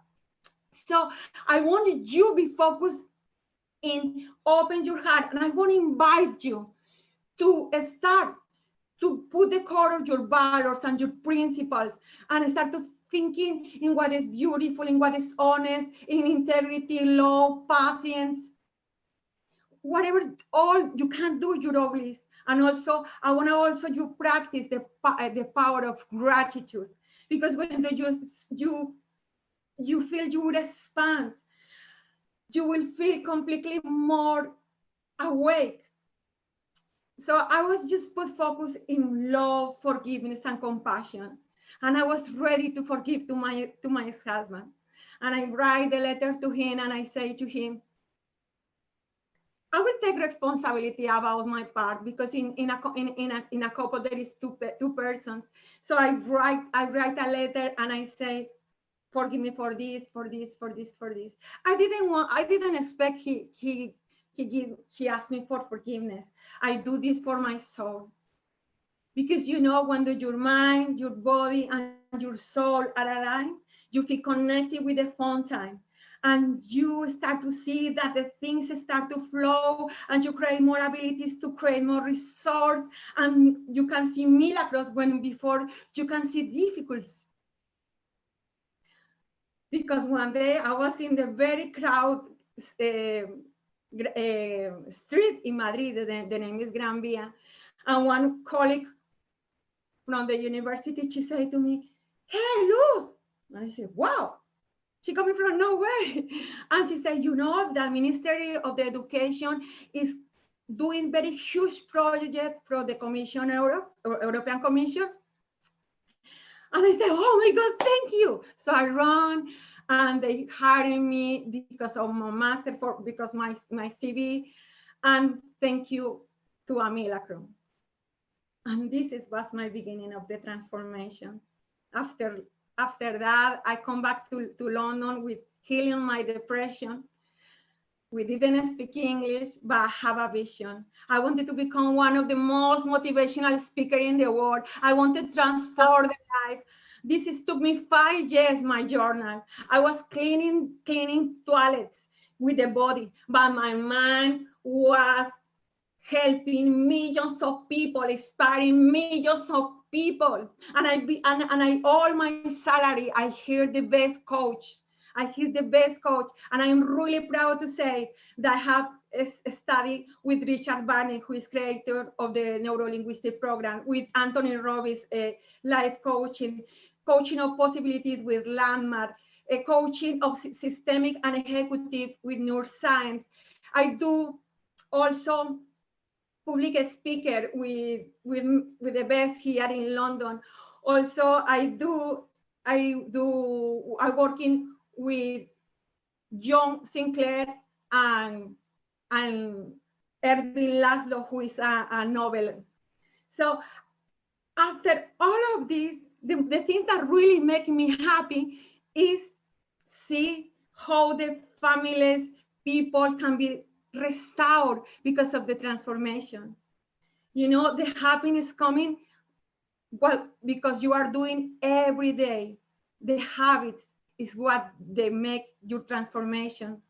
And I want you in these 21 days have the habits, and you will see that if you're thinking big, you will be better and better, and you will go growing and growing. And also the neuroscience says that this is neuroplasticity or automaticity. And also I teach this in my book, and also how to detox your body with good nutrition. So with these 21 days, I want to create a habit of the people, but not just a habit. I want to become also custom. So let me ask you something. What do you think about the idea that it's easy thinking big? Next. Yes. What do you think about the idea that it's easy thinking big? Next. So now I want you to think something that is impossible, something which is impossible. Think about something is impossible. Everything is question of the meanings. when do you change the way to see the things that you see change. When do you, next, when do you change the way to see the things that you see change, and the thing that's impossible become possible. Everything is about decision, and in conscious the possibilities, you say, choose, you can choose to see what is impossible and jumping, and you say, I want to think in big, and you say jumping, and the thing which is impossible become possible, and after open the bridge and you become success. So let me ask you something. What you are thinking right now? What you are feeling right now? Because everything is about emotional intelligence. Decisions, choose, right, wrong, decisions. Everything is question of the resource. We have mind, body, and soul. And this is a coaching of the possibilities. And I want you to realize that what you want to do, what you want to do. I ask you, you want to be business person? So look at the person who are making your business and just do it. You want to become public speaker? Acting as a public speaker, live as a public speaker, breathe as a public speaker. What do you want to do in your life? What you want to do? This one, you can just get it. I tell you something. We are in a game. The game of your life. What you want to do? You want to be the player, the protagonist of your life, or you want to be the observer? Sit down, see how your life pass with all, get this dream that you have inside. Believe that you can do it and you can do it. You know, the people who are my hero is the people who take the courage of thinking big, because you need to take courage. Because in the beginning, it's a little uncomfortable, change out of your comfort area, but you can get it. You can get it. Anything of us, we can achieve our goals. You can go out of the depression. You can go out of the darkness and become the light. You can decide thinking big. You can go out of the depression. You can go out of the anxiety. You can go out of the procrastination. You can go out of the whatever you want to go out. You can do it. Your addictions. Every day is a new beginning. Every day is a new hope to open for you, to create that dream can be true. I just really congratulate to you because you are ready to thinking big. I really congratulate to you because you are alive, because you want to grow out. I really congratulate to you because you are awake, because you are here. Thank you. I want to say you never forget the spirit that you are living. You are a spirit living a humanity experience. Never forget that you have a hero inside of you. Never forget that the words that you think, you say, and you say have vibration. Never forget there is a God, the supreme God waiting for you to open the doors, to give you purpose, power, and passion, and you can get everything that you want. Never forget that it's easy thinking big when you see.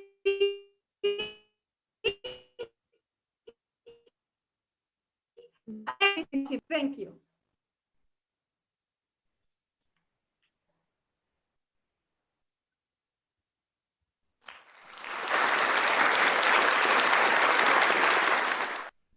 Wow, what a fantastic speech.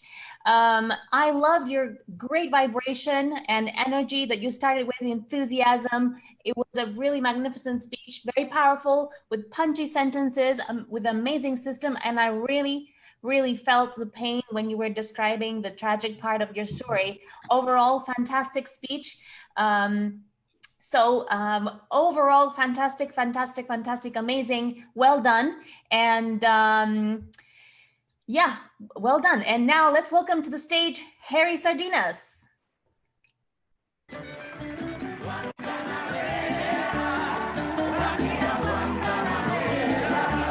Very good, Luz. Really, really powerful speech, very emotional. And you know, something about to become a great speaker is become a great storyteller. So to being a great storyteller, this is something that will definitely help you to become a great speaker. So thank you so much, Luz, for this powerful speech.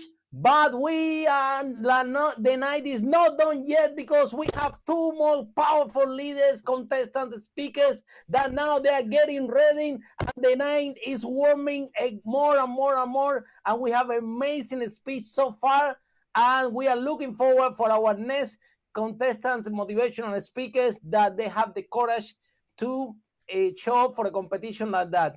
Always remember and always be with this thought. The important thing in life when you compete is compete against yourself. Every day, the biggest winner is you, because regardless that you're the first one, the second, or the last one, you're making progress to yourself. The growth is the most important message that every single one of you can share with this society, with this world, to make this world a better place.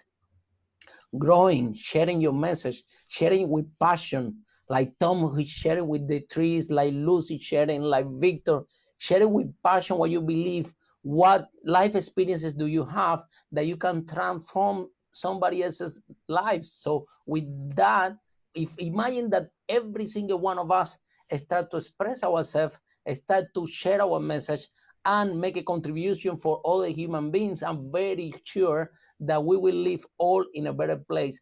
And this is why we are so proud, Lily and I, with all the members of the Speakers and Leaders Club, because let me tell you something, this weekend, they are showing up really, really powerful today. Yesterday, I was speaking with Lily and Val, and we have a chat between us, and we are impressed because the members are showing up really, really powerful to this competition. Like, wow. So we are very, very happy. And now what is coming is going to be amazing. So I'm gonna send back the stage to Lily, which is about to introduce our next speaker.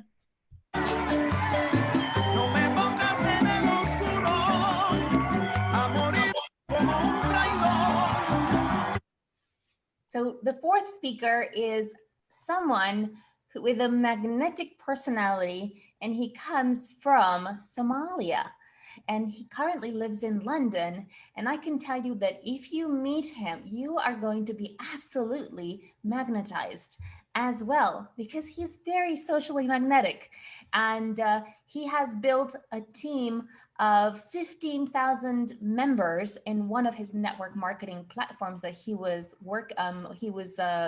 marketing, he was promoting. And I think now he's in a different platform where he has members of over 1,000. So he is totally a magnetic leader. You couldn't achieve this kind of results without being one, without being so charismatic, friendly, and overall, training a massive, massive team. And he's probably going to share with you his story. He has a really interesting story about the tea of hope. I hope he's going to share that story, and how that led him to become such a magnetic leader. And he's the author of the upcoming book, The Magnetic Leader. He's a client for the Brand for Speakers program, and his book is going to be published very soon. And I'm so proud of him because he is really, really incredible. And I'm sure that in the next few seconds, you're going to be magnetized, electrified by his personality. I wish him the best of luck. Let's give a warm round of applause to Mohamed Jama from Somalia. Good afternoon, ladies and gentlemen. I am very, very excited to be on this platform with you tonight. The Speakers Are Leaders, the first ever online Congress. I also want to take the time to thank every single one of you for taking your valuable time to be on this call with us, to participate, and to vote for the best speaker of the night. And also, I want to thank the organizers and Lily and Harry for putting together such an amazing event.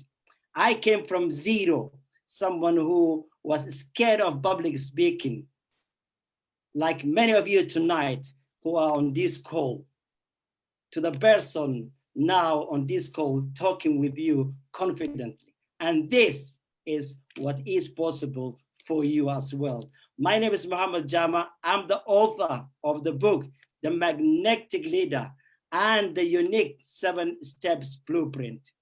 I'm a serious entrepreneur and a successful international coach. I travel around the world, attended many, many events, and became a magnetic and well-loved leader. But the life was not always as beautiful as it is now. Let me take you back in my childhood. I was born into a no man's family. My other 5 siblings, my father, my mother, we used to sleep all together in this house. And mind you, in this house, there is no privacy. If you need to go to toilet, or if you need to go to have a bath, you have to go out and as far as you can into the bush and find the right spot in a tree to stand behind to do your privacy.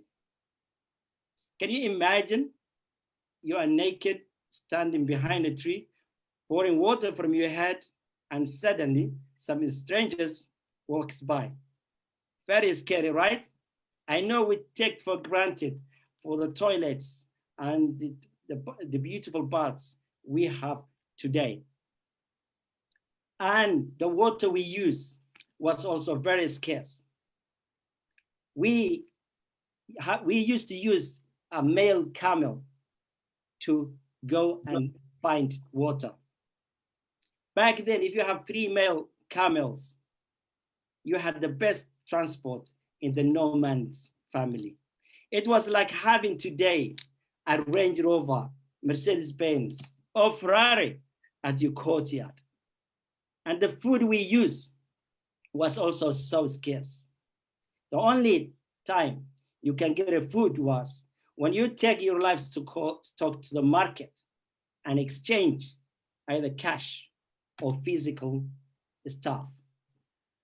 If you brought the best livestock on the market on the day, you can demand cash.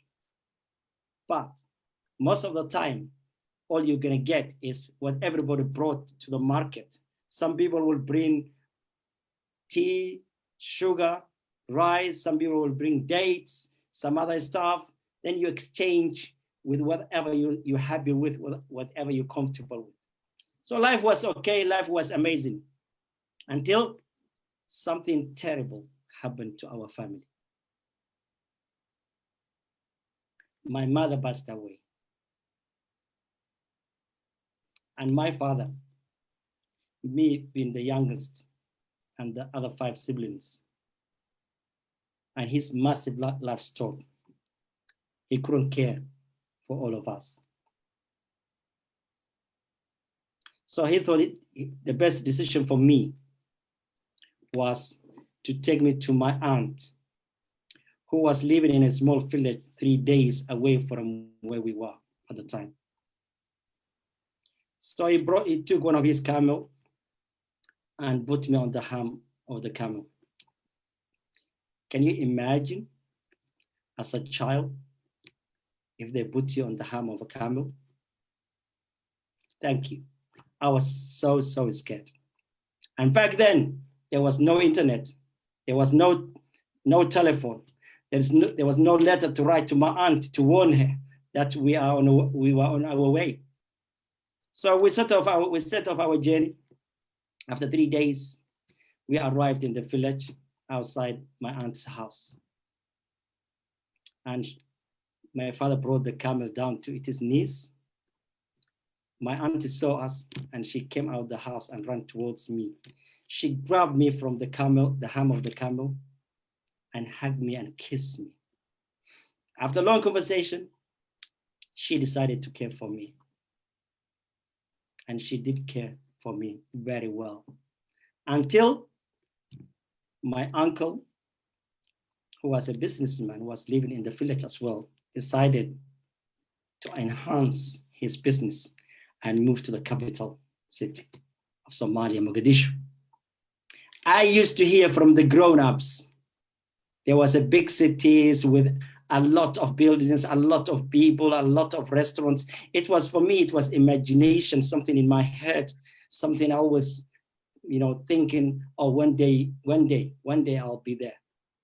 Raise your hand if you had something amazing, some desire, some belief, something that you thought you can never get it, you can never see. It was a dream, only dream. Then suddenly someone comes to you and tells you that it's possible. Come with me. You're gonna get this. Thank you. That's exactly what happened to me. My uncle came to me one day and broke the news to me and said that, Mohamed, we are moving to the capital and you are coming with us. I was so excited. So we set off the journey. After 7 days, we arrived in the capital city. And to my surprise, everything was exactly as I thought. A lot of buildings, a lot of cars, a lot of restaurants, a lot of everything. We settled in nicely, and then I started school. Back then, the school was open 6 months and was closed for 6 months. Good old days. And every time the school closes, my uncle would force me to become a conductor, to accompany with one of the drivers, because they were driving in tankers who would deliver petroleum all over the country. And one thing I hated the most was, every time they get tired and they feel like sleeping, they will blow up the truck along the main road, in the bushes, everywhere they find. And then they used to say to me, Mohamed, take your blanket and sleep under the truck. Let me ask you this question. If I was his child, will he let me out to the danger on my own? Thank you. He wouldn't. So I was scared and shivering and sitting behind the 4 wheels at the back of the truck, scared of these wild animals that might snatch me. The noise coming from the animals was so immense. It was a rural area wherever we stopped. Every time they were stopping, it was not a normal place. And then when the sun rises, we carry on moving again. But there was one time that changed my life. The school was about to open, and my uncle came to me and said, Mohamed, you have to go with this driver and help, and I accompany with him. And I said to my uncle, the school is about to open, I'm gonna miss all my lessons. He said, you have no choice, you have to go with him. Then I said to him, okay, if I go with him, when I come back, will you buy me shoes, clothes, and books? I don't have any. And he said, yes, I promised you. So we set off the journey, came back after 7 days traveling. So the second day I came to my uncle and said, Uncle, I need to go to the school, buy me all this stuff you said you're gonna buy me. And he said to me something I never forget in my life. He said to me, I have a roof over your head and food to eat. Don't ask me anything more than that. If you ever ask me, I will kick you out of the house.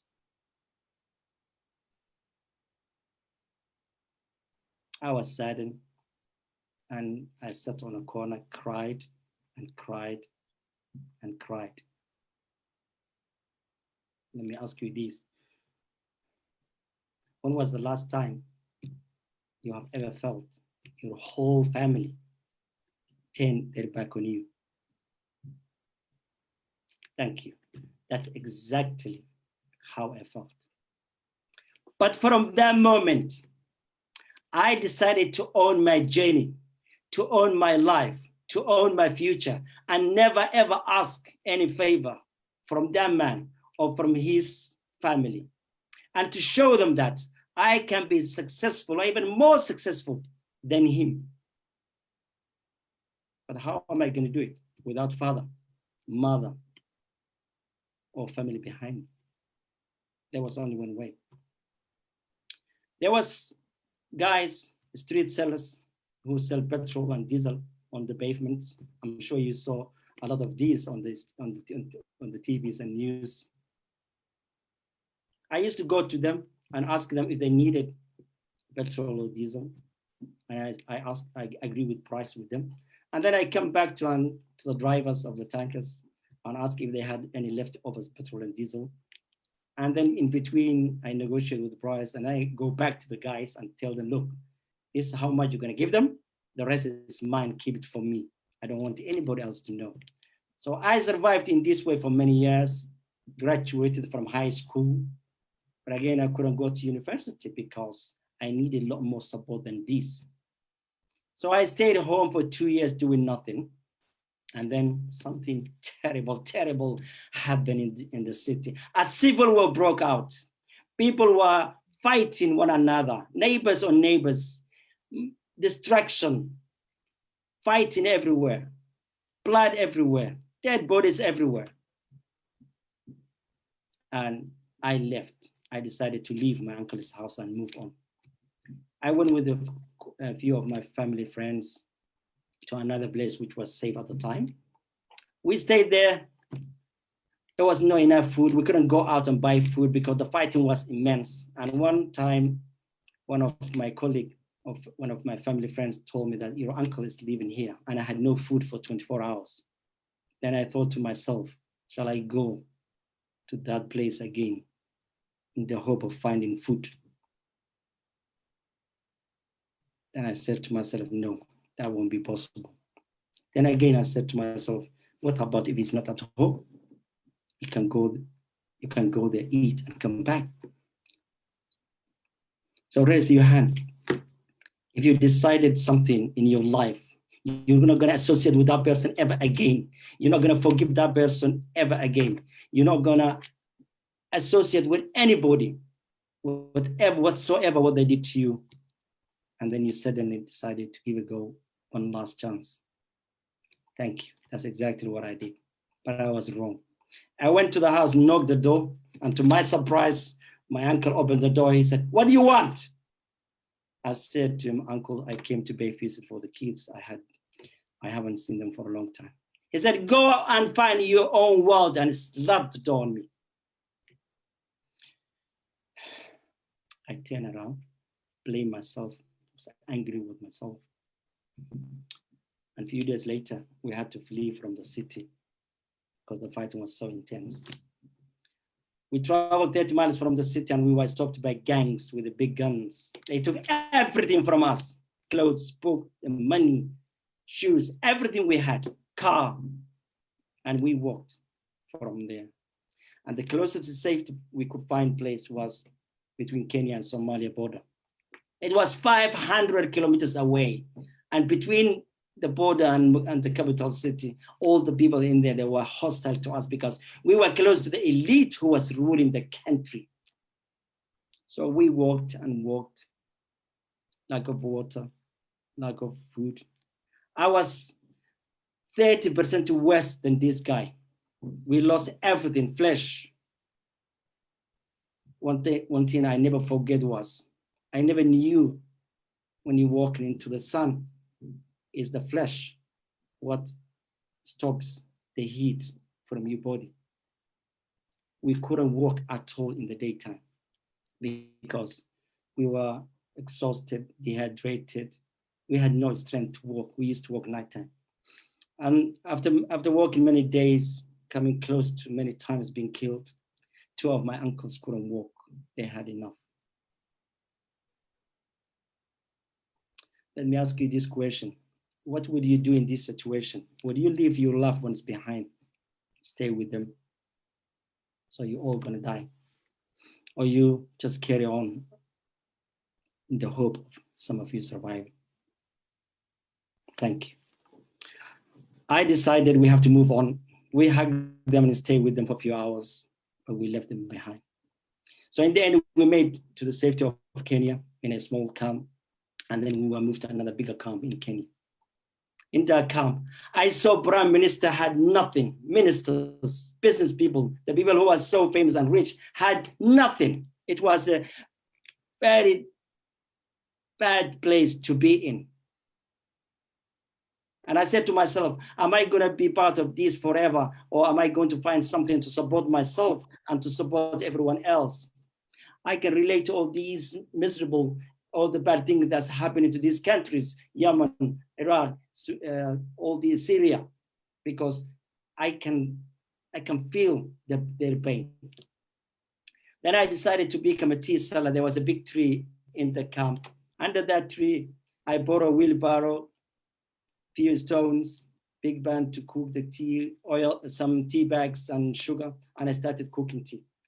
It became quickly a place where people gather to talk about their past, their grievances, their journey, the bad memories. And I remember one afternoon, one of the guys came along and he was singing. He said, I call this place a tea of hope. And he was dancing. And I looked at him and I said, everyone, let's join with him. And we were all jumping up and down, dancing. We had a fun. For a few hours, we were over the moon. We let all the steam out, and the rest is a history. It became so famous, my place. It became a place of hope. But again, as everybody else, I had a dream of going to Europe and having a better place. There were 4 friends of mine who had relatives here in Kenya, here in UK. So they helped me to buy a passport. Back then, there was no internet, there was no digital. You just move the picture from the passport. Raise your hand if you can relate with me. You remove the passport, put your passport in, and you can travel if you go. No one knows what you're doing. So all of us, we flew from Nairobi and arrived at Heathrow Airport. New life, new beginning, new future. I found a job quickly and transformed myself, became a successful businessman. I was also introduced in network marketing by a friend of mine and managed to build thousands and thousands of leaders and members with the companies I was with. I travel around the world, over 30 countries, more than 30 countries. And I became a magnetic and well-loved leader around the world. But there was one phone call one night I never forget. Someone called me in the middle of the night and said, Mohamed, your uncle, he's in hospital. He had a massive stroke, but no one beside him. So after 60 minutes of evaluating what shall I do, I decided to fly to Kenya in the morning. I flew to be beside him to Kenya. And next day, 2 days later, I arrived in the hospital. As soon as I walked in the room, all I can see was only his left eye was moving around and there was tears dropping from his eye. I knew that tear is coming from his eye because I was the last person he ever thought would be on his side. He had 4 children and wife living in the comfort of Washington in America. They never bothered coming to help him. Every night was $1,500 per night to stay in that hospital, Nairobi hospital. And after 2 months of caring for him, he passed away and I buried him, paid all the bills. Then I thought, somebody was next door, just go and see your home country. So I went back to Somalia as a winner. How many of you has ever gone back to their country as a winners? Thank you. And I arrived, I was welcomed by thousands of people because I'm well known as a leader around the world. And before I left, I decided to go and visit where I used to live. I just couldn't. Can you imagine losing one of your family? I lost 16. I just couldn't go there. I just couldn't. In the end, I flew back to London. And because of through my experience and through the journey I had, that's why I set up this system. the magnetic leader system, which will transform you to a better person, to a better leader. What kind of leader you want to be, what kind of family you want to raise, what kind of company you want to grow, what kind of society you want to live on. The most special skill in the world is leadership. With leadership, you can achieve everything that you want in life. If you want to lose weight, you have to become the leader of your eating habit, your habit and exercises. If you want to have a good children, you have to become the leader of your family. If you want to become a community leader, you have to become a magnetic and charismatic leader so people will follow you. If you want to start a new company and you want to enroll with thousands of people, not with the money, but the leader you are, who you are, and the relationship you have, this is what's possible for you. How many of you would love to have that kind of company? How many of you would love to be a leader like this? Under that tree, when we were facing hunger and frustration, our life changed. Today, I lead those magnetic troops, leaders around the world. Today, there are politicians, there are business people, there are ministers, they're everywhere, they are successful. And this is what is possible for you through the system that I have created. No system is better than a system that came through hardship and belief. And that's why all these leaders, they become super successful because of how I motivated, how I inspired them. In order to have something you never had, you have to do something you never did. In order to go far and become successful, you have to let go your past experience and bad thoughts and negativities. Only when you forgive people and leave all the emotions and hard feelings behind, you can go and achieve something big and lead a happy life. Under this system, the magnetic leader system, every single one of you on this call tonight can achieve success. But again, it depends what kind of leader you want to be. Understand what motivates you. Understand what drives you. Understand why you want to achieve the things you want to achieve. Have vision, not a vision you can see, a vision you cannot see, a vision you cannot even dream of achieving, a vision you don't see now, but because you're working towards, you're working extremely hard, you will get there in the end with your hardship, with your goals. Never change your goals, but change the plan if you even cannot make it. And this is what's possible for you under the magnetic leader system. A system is what's going to make you successful. People don't duplicate, but system duplicates. And my system, the magnetic leader system, is here to empower you, to take you the push that you need to trust, to believe yourself, and to achieve something that you never thought was impossible to achieve. I did it the hard way, suffered a lot, but you can get all this information and all these amazing, incredible thoughts and system is there for you to take. With that, if you love my story tonight, give me a lot of claps and thumbs up. I love you all and have a fantastic, fantastic evening. Goodbye, everyone.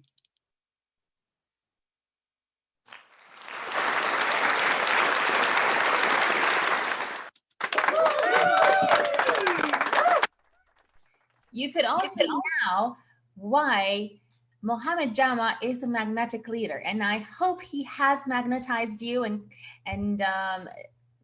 impressed you like he has impressed me. I absolutely love this speech about the Tea of Hope and how he personally became a magnetic leader. And I loved his beautiful smile, his professional look, and massive progress. Fantastic. So well done. And now welcome to the stage, Harry Sardinas.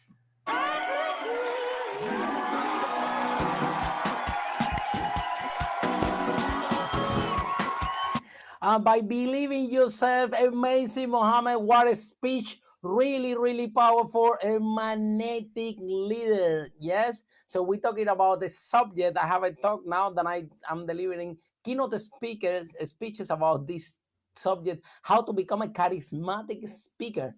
And if you are a magnetic leader, one of the reasons for you to become a magnetic leader, one of the things that you have to master is how to become a charismatic speaker. As you can see, our speaker today, Mohamed, really, really charismatic, very powerful story. But the evening is not done yet, because we have now our final contestant for the night today is getting ready. So we're getting all excited to bring a powerhouse, one more author of Lily's program. We want to also thank you so much, Tom, Mohamed, Luz, even Victor, all the speakers for today.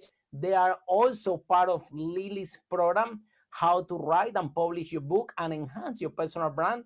So if you are at home right now and you feel that you have a book inside that you need to write in order to transform the world, please send us an email to hello@speakersandleaders.com, and we're going to get back to you. And Lily will support you with that. You can see in her background, she has lots of books behind with all the authors that she has helped to become to publish. And as you can see, we cannot even put all of them in one contest because there are so many. So, but today, all the contestants, actually every single one of them, has been part not only for the Speakers and Leaders Club, but also for the Lily's program, Brand for the Speakers, so you can get your book out and enhance your personal brand and monetize your knowledge. So I'm gonna welcome Lily to tell you a little bit more about her program before we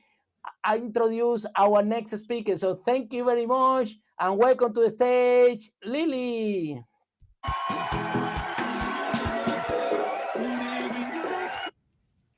So one amazing speaker, the final speaker of today is an incredible woman. Her name is Dee Lana, and she is the author of this book, Get Stuff Done. And this is what this amazing lady does, Dee Lana.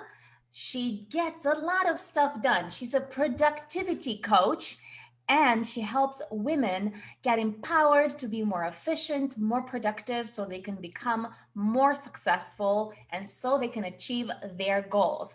Now, what's so fantastic about her is also that she's the founder of the Sweet Women's Network and an independent travel agent.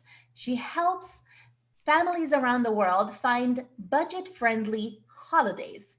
And because of that, she basically builds dreams. She shares dreams and she creates dreams, because we all love holidays, don't we? And we also love staying in luxury hotels and paying budget prices for them, I'm sure. And she's an incredible lady. She has high energy. She's beautiful. She's amazing. She's a productivity coach, and she has a fantastic speech prepared. I welcome to the stage the incredible, the unbelievable Dee Lana. Let's give a big round of applause.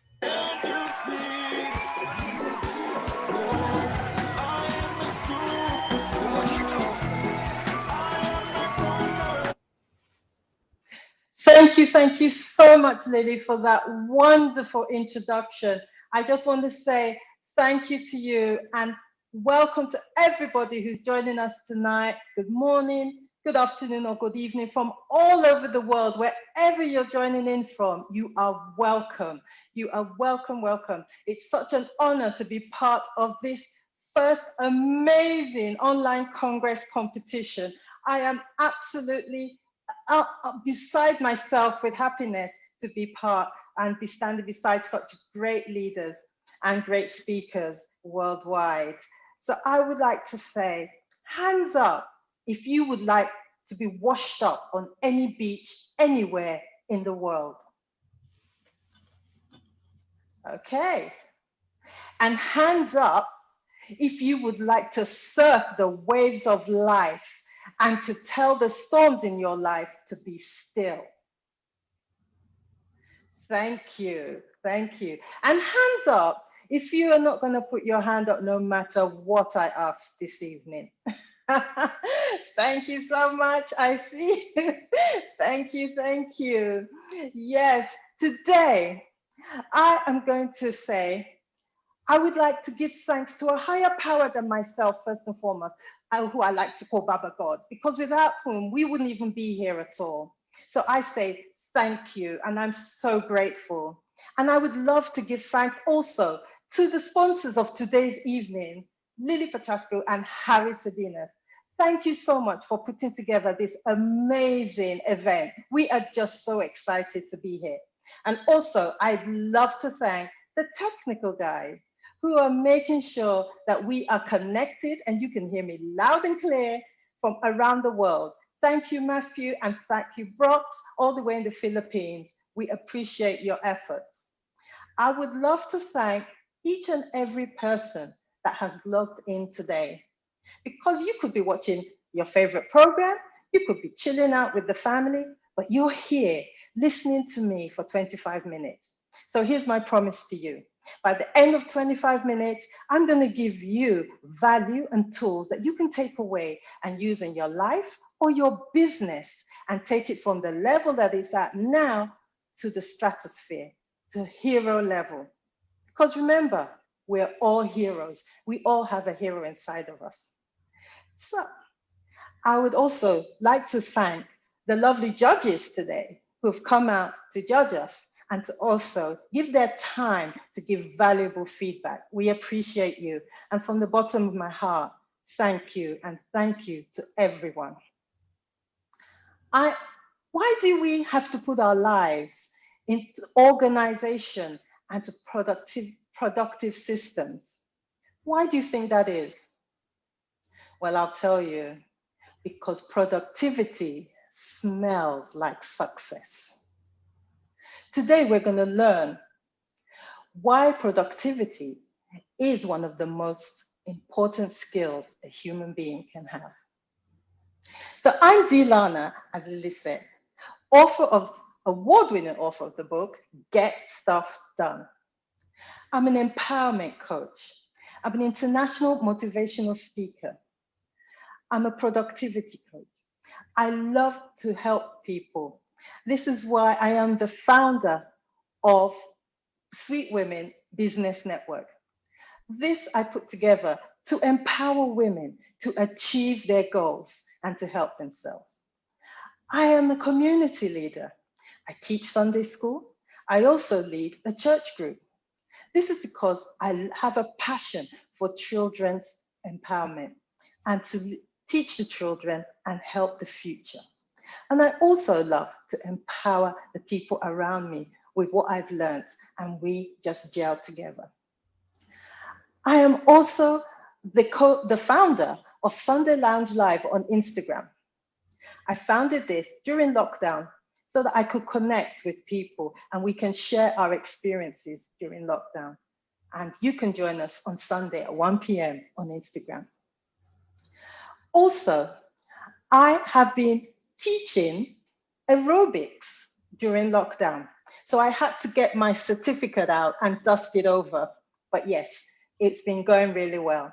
I've been teaching women 50 plus to Afrobeats music with Ishadalewa, a community group that connects women for 1 hour of exercise and 1 hour of chat. This I love to do and gives me great pleasure to give back. Well, life has not always been this amazing for me. There was a time long ago when it appeared that life was not even going to take off for me. I was born back in the 60s in the UK. And at that time, it was fashionable to have children and foster them out to foster parents. Now you're thinking, did she have a bad childhood with these foster parents? No, I had an amazing time These people loved me as if I were their own. My foster mother, I called Mom. I didn't know I was even black, white, or yellow. I didn't know the color of my skin because she treated me like she gave birth to me herself. I had a wonderful time. And I always look forward to our summer holidays with glee. We'd get on the boat, on the ferry, and we'd go in the rickety old Morris Minor, and we'd go across to the Isle of Wight to the Warner Brothers. And we'd have an amazing week or two at the holiday camp. And one particular summer, my foster father was insistent that I entered the fancy dress competition. Yes, he made my costume from scratch with his own bare hands. And guess what? I won. And you see before you on the picture, that's me, princess of the week. I won. I was just so happy. What was my prize? Vanilla smoothie, free every day for a week. I was living the dream. On that particular picture, you can notice a man behind me with balloons stuffed up his stomach. What was that all about? Even till today, I still wonder, was that entertainment? He jumped in the swimming pool, attempted to burst the funny balloons, and then that was it. I looked at him and I thought, okay, he could have done a bit better, but hey, it's entertainment, yeah? At the end of the day, all I was interested in was my vanilla milkshake. Life was just so wonderful. I spent my first 5 years from the age of 6 months to 5 years with this wonderful foster family. I was their princess. There wasn't a day when my foster mother would tell me off. I lived in the garden, but one particular day it rained. I couldn't go outside. I was devastated. No, I need to go outside. So what did I do? I started skipping in the house beside the antique clock. Skip, skip, skip, and down came the clock, crash. Smithereens, never to be repaired again. That was the only time I saw my foster mother really upset with me. But apart from that, it was love all the way. Fast forward to when I was 5 years old and my sister was 6. My birth parents decided it was time for us to come back to live with them in London. So we went to live. Then I lived for the summer holidays. 2 weeks, I'd go and stay with my foster mother. Fast forward again to when I was 10, my parents decided it was time to go to where they came from, back to Nigeria. But there was a problem. My sister and I had never been there. We'd never been to Africa. Point in question. One day I was washing my hands in the little girl's toilet, and the little girl comes up to me and says, "Oh, I know why you can wash your hands with hot water, because you were born in the jungle, isn't it?" Have you ever heard someone say something really weird to you? Even at 5 years old, I thought, this isn't right. I've never stepped out of South London, except for when I went to live in Kent. And I said to her, "You don't know what you're talking about. Stop talking nonsense. Just go away." So at 10, we had a little dinner and we invited my foster family to come up and to have a send-off. It felt like the Last Supper. I sat there with a lump in my throat, pushing the food around the plate and sighing heavily. It was like my life was being disrupted. Why are they taking me to this country that I've never been to? My little mind couldn't understand. For them, it was home. I didn't want to go away from the people that I knew and the life I understood and the culture I was born into. I didn't want to leave. Don't take me away from this woman that loves me so much. Yeah, but when my birth parents had the last say, and nonetheless, they took us to Nigeria. Don't get me wrong, Nigeria was a very good place to go to in the early 70s. Nigeria was at the height of its economic boom. But my life was not booming. I think I went into a deep depression. School life was really, really hard. My mother went out of her way to make sure life was tough. You would think your own birth mother would support you in everything. She wouldn't even let me do homework at home. She told me, don't let me ever see you bring out your school books. Instead of doing chores, put those books away. There's no time for studying in this house. So I had to sneak out to my friend's father's house where we would go and do lesson. That's what we call extra work that you do outside of school. I lived for lesson. I loved lesson. I'd get to his house and he had this lovely overhead shed that we'd sit under, rickety thing. When it rained, the rain came right in. But I loved it. We were outside. I was learning maths, maths, physics, chemistry, biology. I loved it. And he loved to teach and I lapped it up. But my parents should never know. And he understood and kept the secret from us. And so with this heavy burden on me, my schoolwork did suffer. I barely got any grades when I left school. I've tried to find a remedial college. My parents said, no, you can't go to that, go somewhere else. All the hopes and dreams I had were shattered. I felt devastated. I just couldn't understand why life wasn't going anywhere for me in this country. Why wasn't it working out? My parents would find every excuse to actually physically beat us every single day. Do you feel you had someone you relied on and looked up to and depended on, and they let you down? There was a particular day, one of our neighbors, we used to call her nosy neighbor. I had a male visitor. It was just a friend. But she came in and burst into the house and decided she had to do something, and she saw him and she said, you wait until your parents get home. I'm going to tell them. My sister and I thought, no, we can't wait for our parents to come home. They're going to kill us. So we packed our little rags and bits and pieces that we had and decided we have to leave home and we have to leave now. So off we went on a school night over to the road to look for buses that weren't there. And we had to walk miles. It was dark. They were just digging out the express road at the time, starting at the beginning of somewhere. And it was dark. You could see all the machinery that had been there during the day, empty, all the workers gone. And I remember looking up and thinking, 2 little girls shouldn't be here at 11 o'clock at night in the dark, in this scary place, running away from home. And finally, after miles of walking, we came to somewhere where there were people, buses. I don't even know where we got money to get on the bus, but we finally got to our auntie's house and we stayed there. And my dad wasn't too happy with my auntie because she'd never take us back home anytime we ran there. But she knew what was going on in our house and she didn't have the heart to take us back. Thank goodness. And so life was just really, really bad.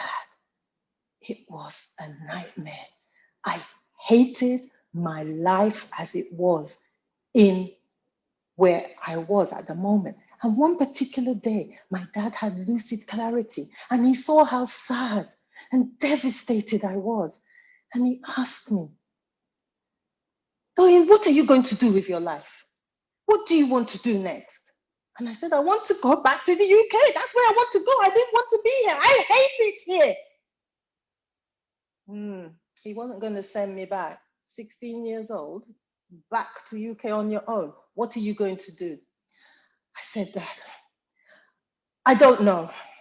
But when I get there, I'll figure it out. Just send me back. I hate it here. I've never liked it. Nothing has gone right for me here since I got here. He didn't give in. He didn't send me back. Although around this time now, it was the 1980s, and a lot of my friends who had been born in the UK were all checking out. That's what they called it back then. If you could, you would. You'd get on a plane and you'd check out. There was no hope, no jobs. There was nothing going on for the youth of the day. Hang on a minute. That sounds like 2020. We'll get back to that in a minute. Yes, It was devastation all around. There was no hope, even for graduates. Things were going bad, and I hadn't even got enough grades to get into a polytechnic or university. I just wanted to get back to where I was familiar. But it was another couple of years before my dad finally gave in. But before that, one day, I had a dream. I dreamt that I was driving around in London at night. I could tell it was London. I could tell it was at night, in a car, me driving. I didn't know how to drive. I didn't have a car, and I wasn't in the UK. But I believed that this was a sign. It was a sign that one day I will be back in the UK and I will drive. But first of all, I needed to get on a plane. And finally, my dad caved in and gave me money to buy a ticket to get on the plane and come back to England.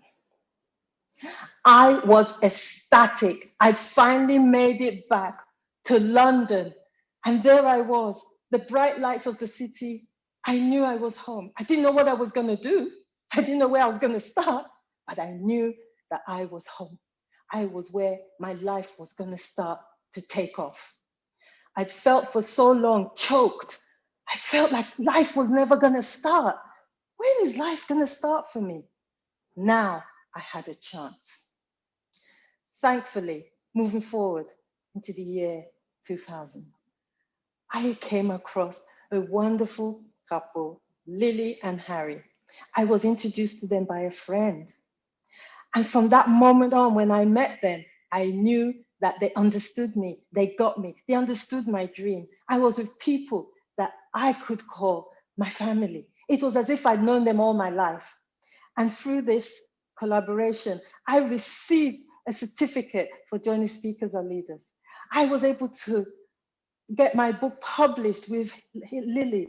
I was so happy. Finally, my life was taking off. My life had purpose. And I knew that from now on, people will hear my voice and hear me. I had a gift to give and a message to tell. And now was the time that I was going to get stuff done. I was so happy that through my book, people were inviting me to come and speak on stages. I'm going to speak next month in international stage in Dubai. I am so excited. I was invited to speak in Dublin in March, but due to COVID, it got postponed. But I've also been invited to TV stations, radio stations. I've been interviewed by the wonderful Africa Wonder Woman with the lovely, formidable Harry Sardinas right beside me. It was an amazing, proud moment of mine. On the radio station, I've been invited to speak at International Women's Day and promote my book. I have achieved a Women's Empowerment Award. That day was a very proud day for me. My efforts are being recognized, but I know there's a lot more work to do to impact people's lives. Finally, I knew I have found my passion. I have found with my Get Stuff Done productivity system, I'm able to impact people's lives around the world. There's 14 steps to my Get Stuff Done productivity system. I have met many people through this stage that I am on. But today, I just want to share the first step of the productivity system, empowerment. Have you been able to empower yourself? Have you given yourself the permission to empower yourself? Because when you empower yourself, it's infectious. People will get attracted to your empowerment and productivity. The person you see before you in the picture is none other than one of the most famous orators of the 20th century, Dr. Martin Luther King. There he is on the steps of the Lincoln Memorial. How did he influence over 250,000 people to come to those steps that day to hear his I Have a Dream speech? There was no internet in those days. There was no WhatsApp. There was no social media or Facebook or TikTok or Instagram or LinkedIn. Have I left any out? But people had heard him speak. They'd heard him in several places and been inspired. He had given them the permission to believe in their dreams, and collectively, the one dream had come real. Dr. Martin Luther King said that he believed that men, women, and children, no matter what color, race, or creed you are, will one day stand together as equals. All they were asking for that day was the ability to be able to work and have civil rights. Similar to those brothers and sisters that I have right now in 2020, fighting for civilization, civil rights in Nigeria, reform from the top down. Unfortunately, for some of those that spoke up for peace and for unity, they got shot down. That's not right. You shouldn't be cut down for speaking up for your own civil rights. Today, we must make sure that their lives were not in vain. If we have life and breath in us, we must make sure that our voices are heard. Everybody has a story in them. My story is a bestseller, so is yours. It's time for you to take those hopes and those dreams that you've put on the back shelf, like a lady in the Bible. She had pots of oil in her back shelf, but never brought them out because she didn't know she was richer than she could even imagine. Can you relate? Have you got a hope or a dream that you've forgotten and it's gathering dust in the back of your mind? Well, today's the day that you make that decision to bring it forward and take action. Give yourself permission to empower yourself so that you can bless others. It's time to listen inside you and hear yourself roar like a lion. When you roar, people will stand still and listen. They'll stand to attention. They'll take you seriously because you are important. And I'd like you to repeat with me. I am special. I am important. I have a message to tell and to give. I will let them hear me more. I am here on purpose, and I am unstoppable. Take that decision today. Take these tools and take action. It's time to get stuff done.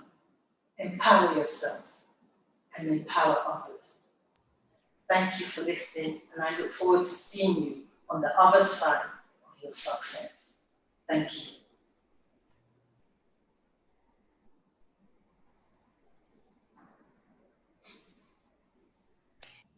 Wow, what a fantastic speech from Dee Lana. Let's give her a big round of applause if it's possible.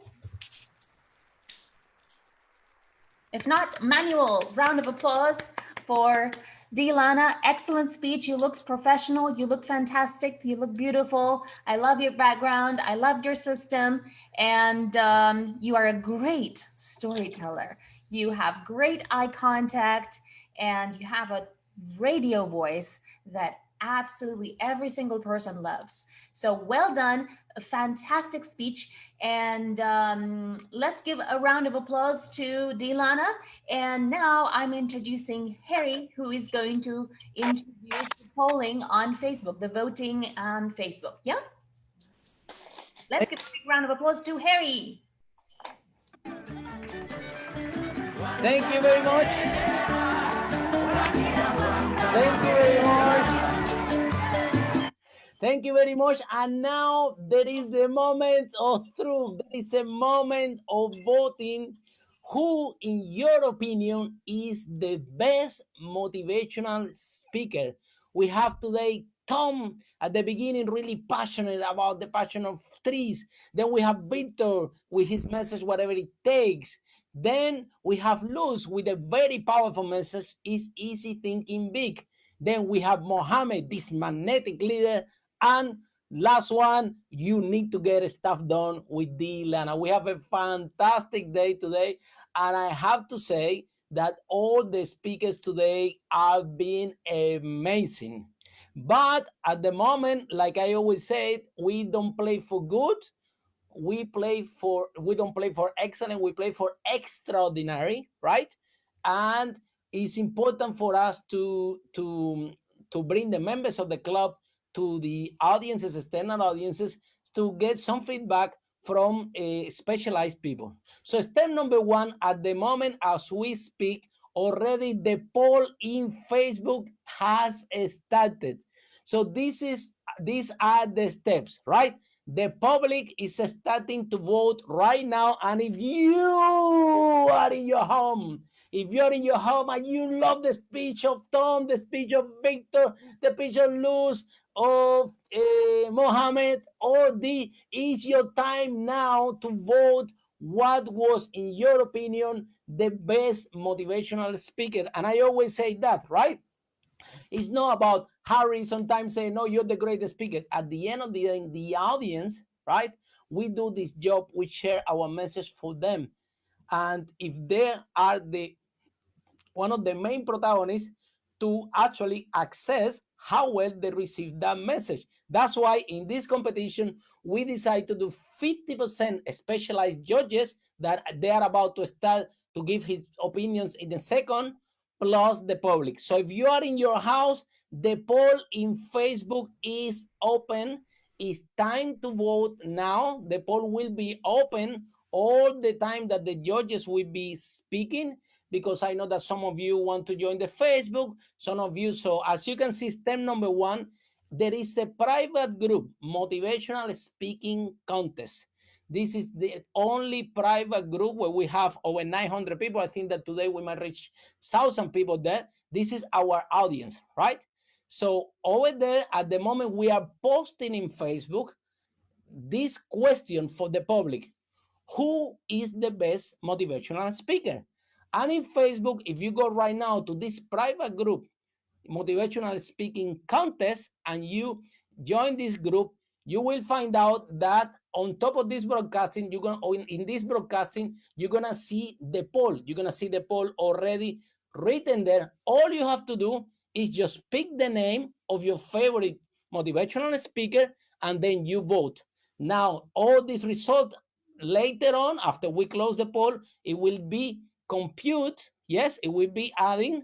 And after the judges speak, we're gonna give the opportunity to the judges for share. At the moment, we are sharing my screen so you can actually see how the poll in Facebook look like. So as you can see, at the moment in the Facebook group, the Motivational Speaker Contest, you have the, oh, I almost sneezed, yeah. So as you see, we have over 1,000 members in this private group as we speak at the moment. And you have your voice as a public to vote who is, in your opinion, your best motivational speaker. I can see that some of you are already voting, right? So we close this for the moment. All you have to do is click which one is your favorite. So all of you members of this group, no need to rush, because we're gonna give you about 15 minutes for you to vote, for find the group, to join the group, or if you're in the group, right? So we're gonna give you plenty time to vote. In the meantime, once everyone is voting in Facebook, right, we are gonna do now to listen the amazing feedback from our judges. And first of all, the judges are gonna give their feedback of everything and one of the contestants that they have participated today. And at the end, the judges are going to vote. So when after the judge voted is when we are gonna close the poll in Facebook. So the poll in Facebook is open at the moment, and it's your time as a public to say and to share with us who in your opinion, is the best motivational speaker? Now, let's hear what the judges have to say, and I want to welcome to the stage our first judge for today. Welcome to the stage, Jenny. Open your mic, Jenny, your microphone. Now we can hear you. Hi, Harry. Hi, Lily. Thank you guys very much for this amazing opportunity to be part of this amazing competition. What I'd like to say is all the speakers today, all the contestants today, absolutely amazing. Their stories were riveting, captivating, and so inspiring. My name's Jenny Slader. I'm a motivational speaker myself and a property entrepreneur.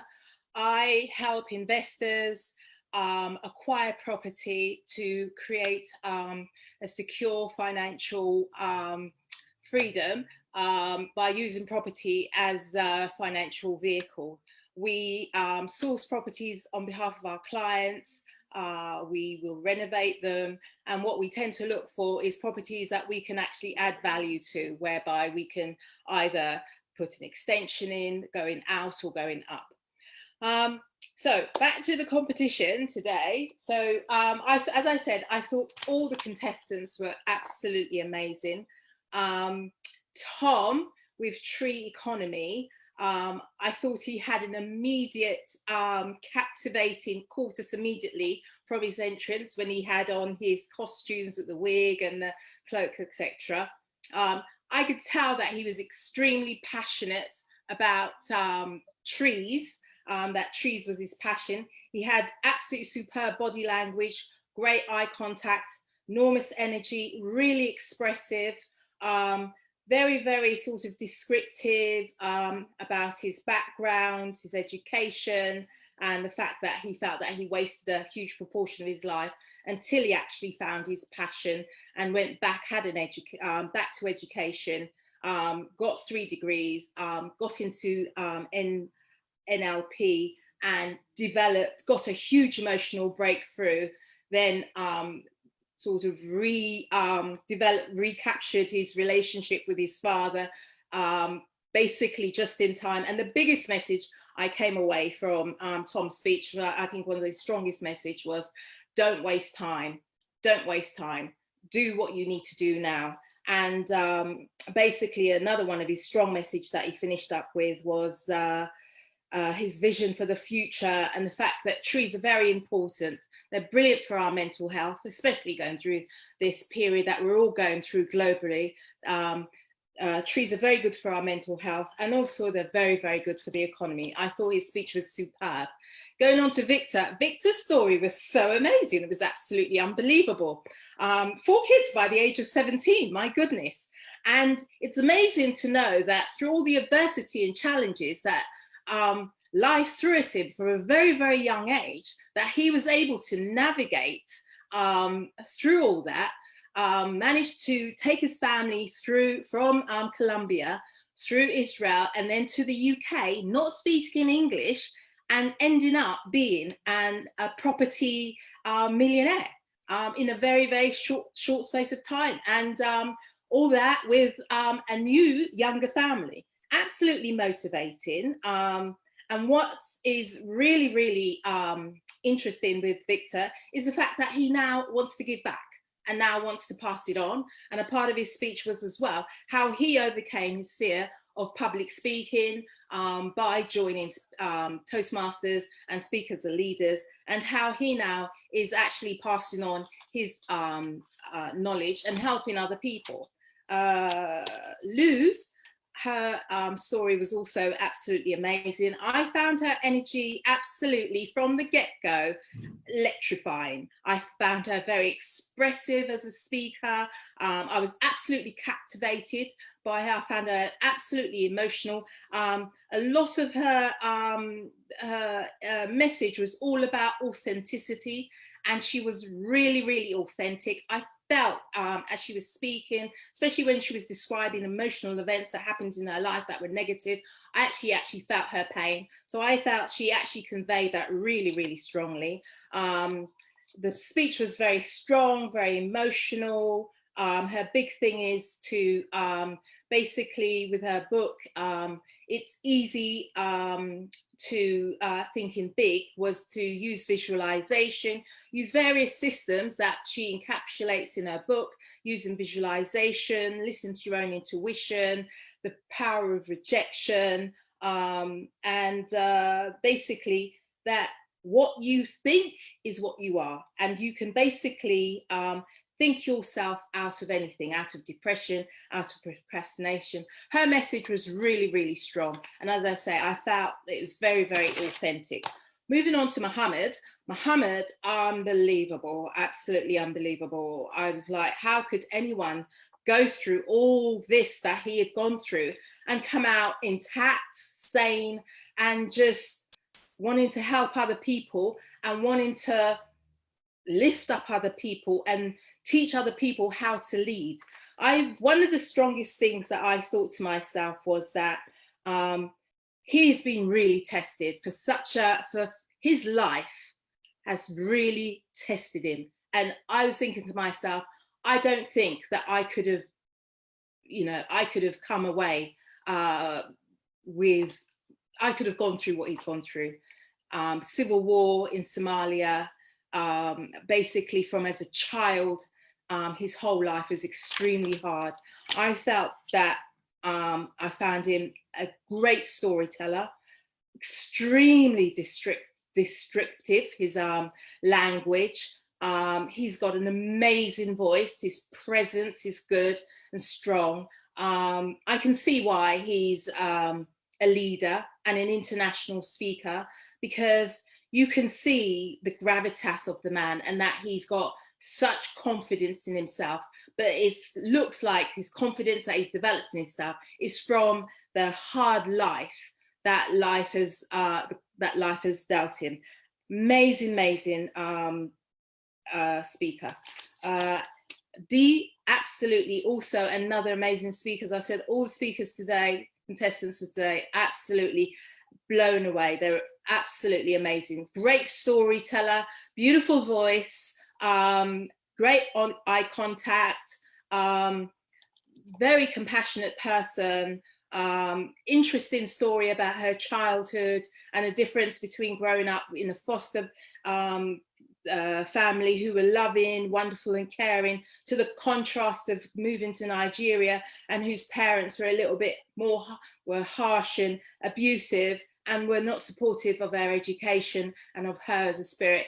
But successfully she was able to come back to the UK, eventually found her feet, found herself, found who she was through Speakers and Leaders, and became a successful public speaker and author. Really strong message, finishing message of empowerment. It was tonight's contestants, all of them were so inspiring and just really glad to be a part of it. So thank you all.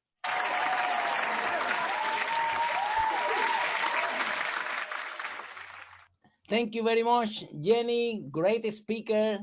He's and one motivational speakers, and we have the pleasure to have her as a judge today. And now we're traveling to the Caribbean because our next judge is in the Caribbean right now. He's a leadership coach, and he's also a health coach and a motivational speaker. He's in the Caribbean, so let's see if we can hear him properly.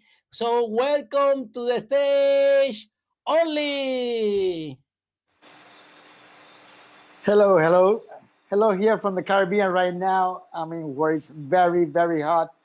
And I would like to thank you, first of all, you, Harry and Lily, for this amazing opportunity. I mean, to be sharing this Congress and this event. And also I would like to congratulate all the contestants. All their presentations were incredible. They were amazing. They were really inspiring.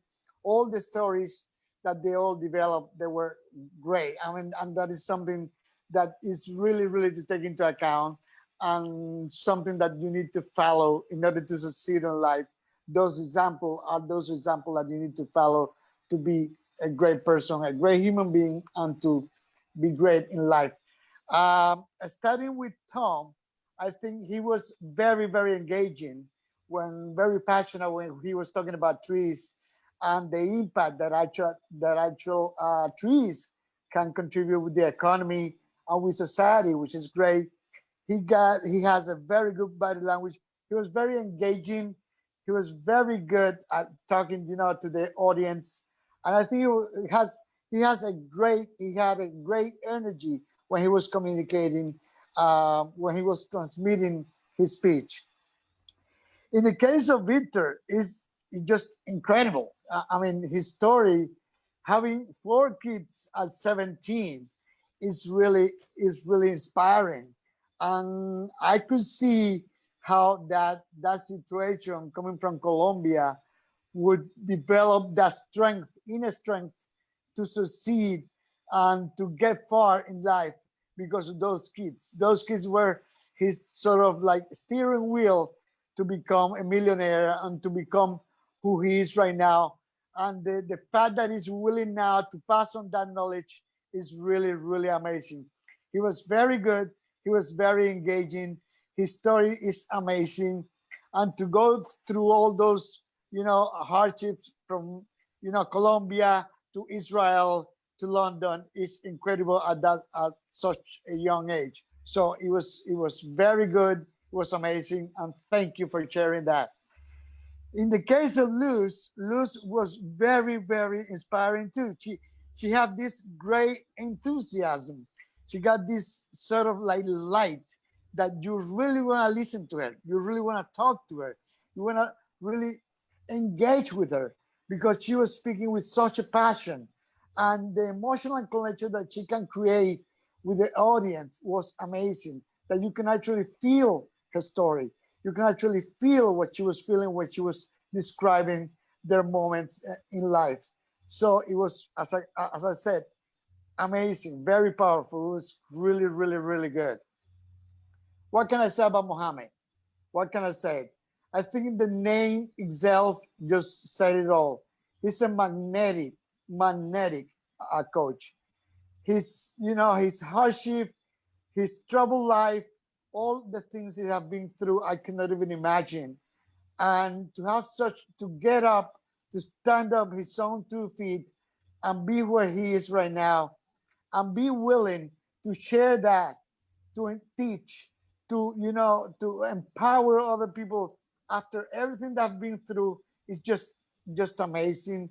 It's unbelievable, and it's a quality that we all need to have and to share and to sort of preach to everybody, because that's what the world needs right now, and that's what everybody right now is looking for: a hope, a breath of fresh air, somebody that can help you, inspire you, and lead you in life. And I think it was amazing, very powerful, very inspiring. And Dee Lana, wow, her story from London to Nigeria, being a foster kid, and her voice is she has such a beautiful voice, such like a radio voice. She can tell me a story and I could just fall asleep. She could tell me a story and I could laugh. She could tell me a story and I could cry, depending on the story. Just through her voice, she just take me to wherever she wanted me to go. Her voice just takes me anywhere. From the beginning, when she was saying the holiday, I imagine myself on the beach. When she was talking about the traveling, the problem with Nigeria, I thought about being in that situation also, even though I've never been. So her voice is just beautiful, beautiful. I mean, it's her charisma, her engaging personality was great. And I think that all to be fair to all the contestants did amazing. They were great. They were very, very empowering in all the stories. And I think this could only get better, Harry. This content could only get better. Yesterday was great. Today was great, and even getting better. I cannot wait for tomorrow. And thanks a lot for the opportunity, you and Lily, for this amazing chance to be part of this event and Speakers and Leaders. Thank you.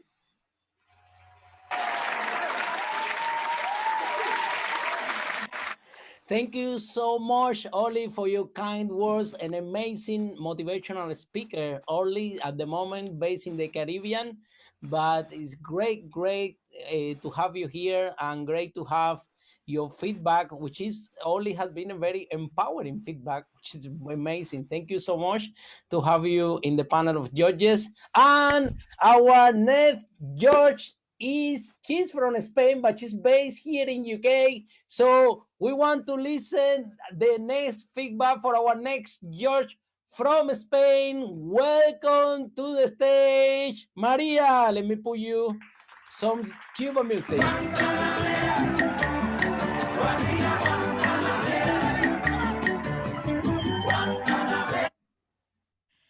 Thank you very much, Harry. First of all, I would like to say thank you for organizing such a magnificent event.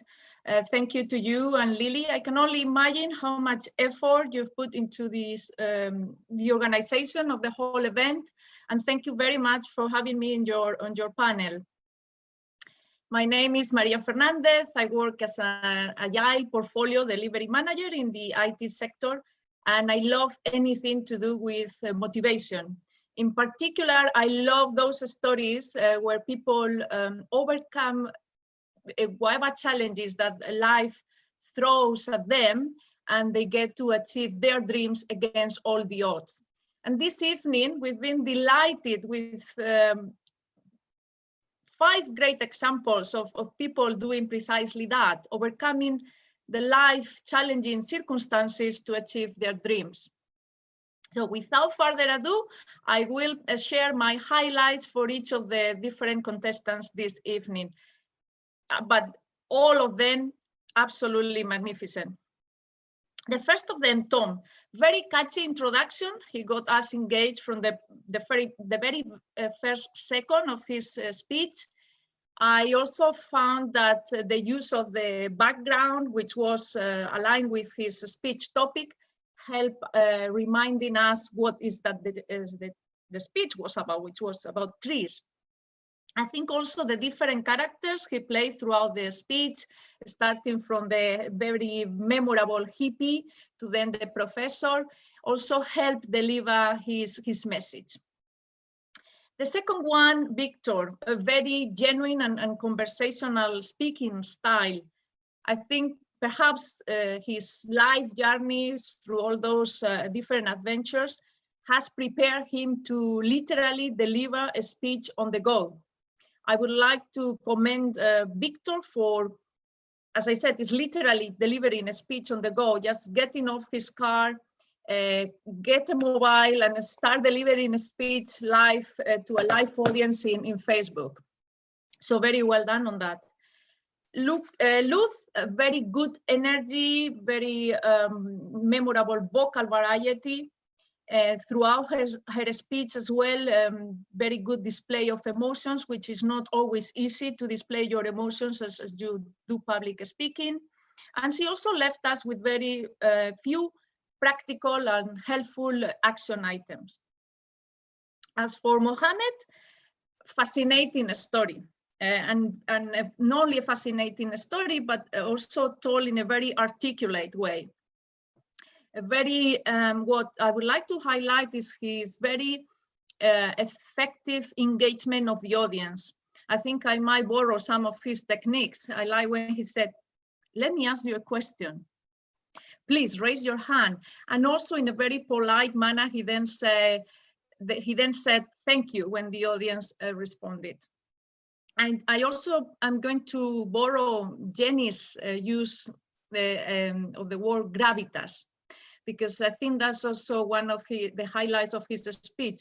Despite all the very adverse circumstances with some of his relatives, I didn't sense any display of anger. On the contrary, I think he displayed gravitas, which is, I think, a key quality for a leader.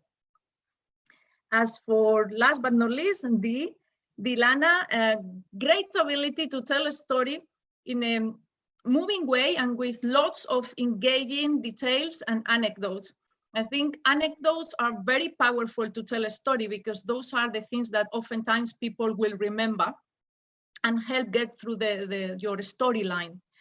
She was very descriptive along with those anecdotes, and also she displayed a very powerful vocal variety. So again, very well done to all of you. And thank you again, Harry, for this event.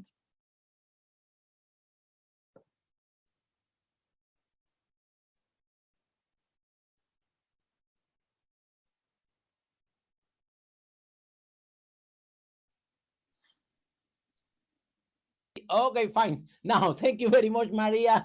I leave my mic closed, and thank you so much for your words. I was sharing with everyone that you are a great speaker, and I enjoy so much your speeches, as well as Jenny. Well, most of the judges, I see them speak several times, and they are all wonderful speakers. So thank you so much, Maria, for the comment.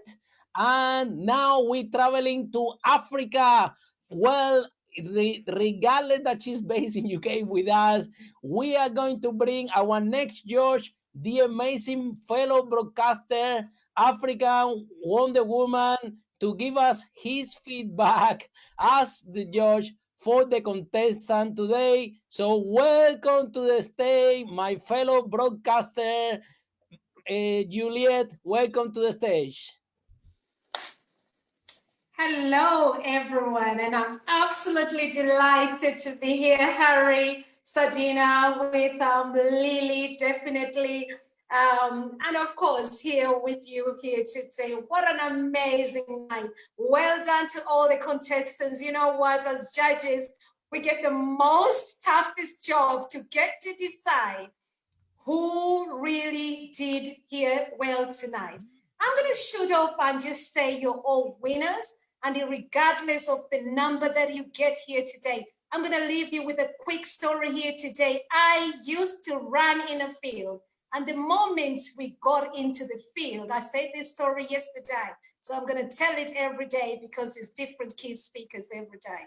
So once you get to the field, there always has to be one winner. And that winner doesn't mean that all of you haven't participated, but it means that on the night, one person had to take that baton and get the cup. So I'm going to start off by just going on straight to number one, our guest our contestant number one, and it was Thompson, who is also a tree consultant and of course the Agricultural Limited, and he took us to his journey about the way he loved the environment and a healthy environment and how passionate he is about trees.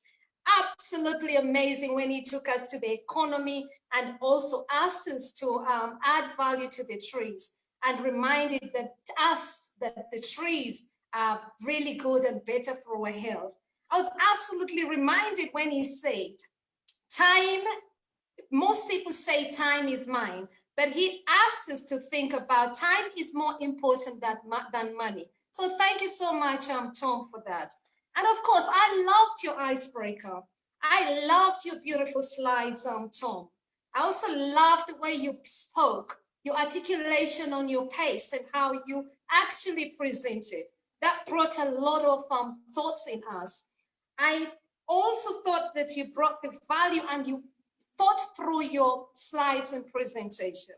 I think you need to work on a little bit on your lighting for those slides as much as you put that. So I felt that just a little bit more lighting should bring you up to those slides to come out really well. But you had amazing slides, not too much words in them.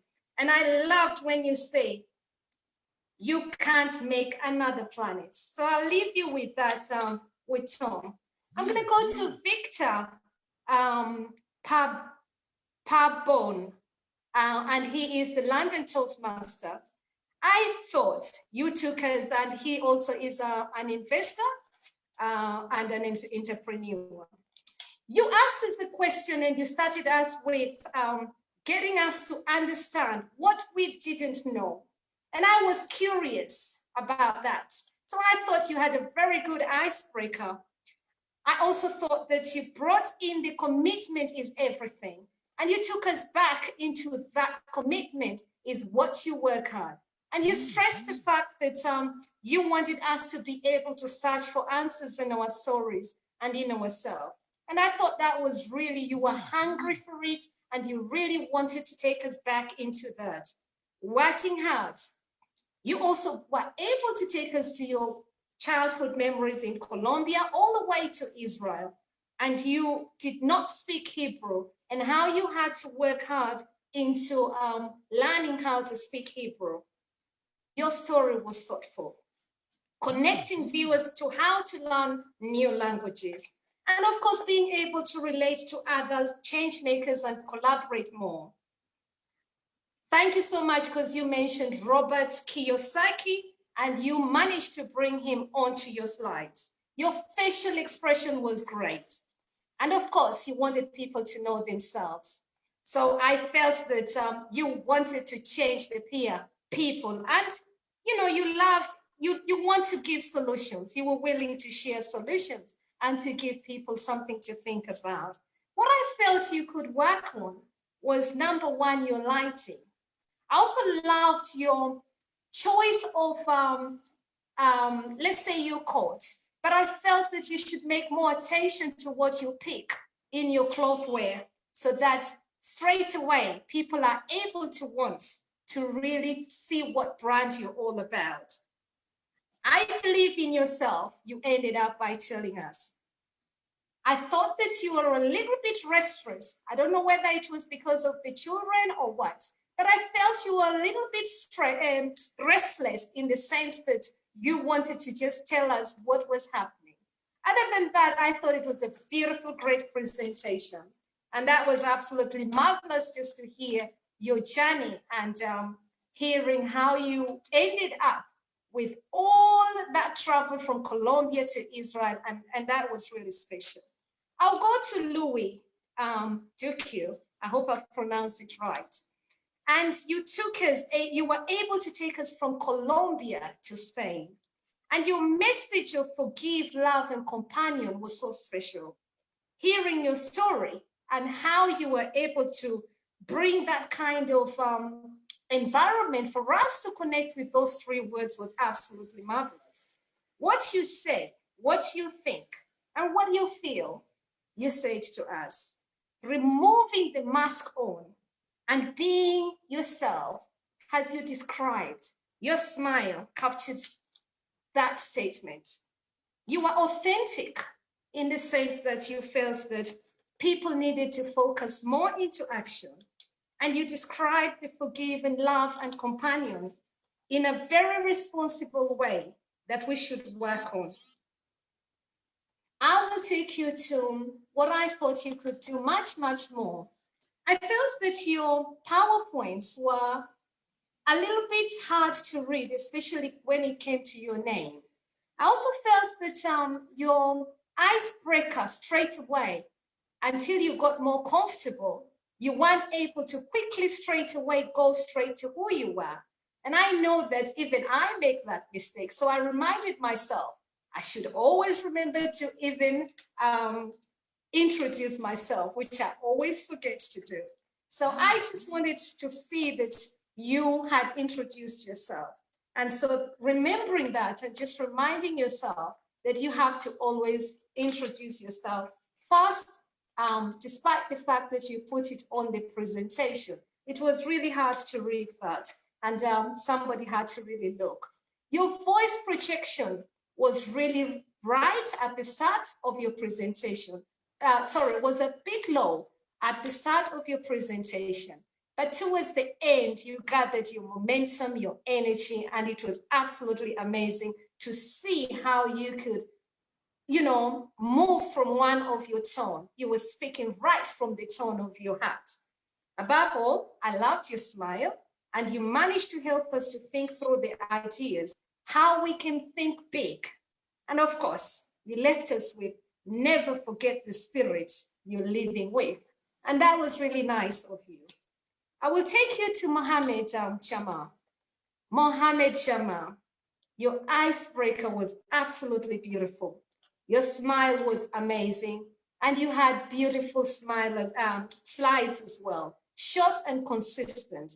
It was well thought through. Great colors of your choice of wear here tonight.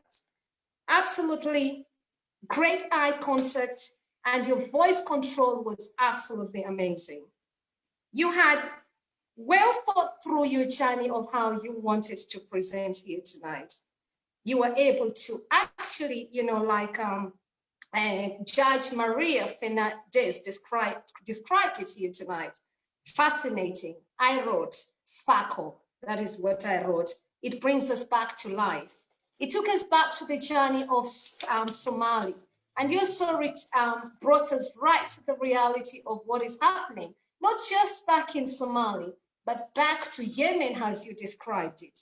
Your story was emotional as well, taking us to the camp, right down to Somali, and right down to Kenya, a reality that was in you when you were a child. I loved when you told us about the tea of hope and the tree. It brings those moments of excitement, and you brought that with new hope and new feature for London, and how you traveled from there to London, and how you looked forward to coming to London. That was really, really nice. No system is better than comes out of hardship. You posed that to us, and I felt that was really special.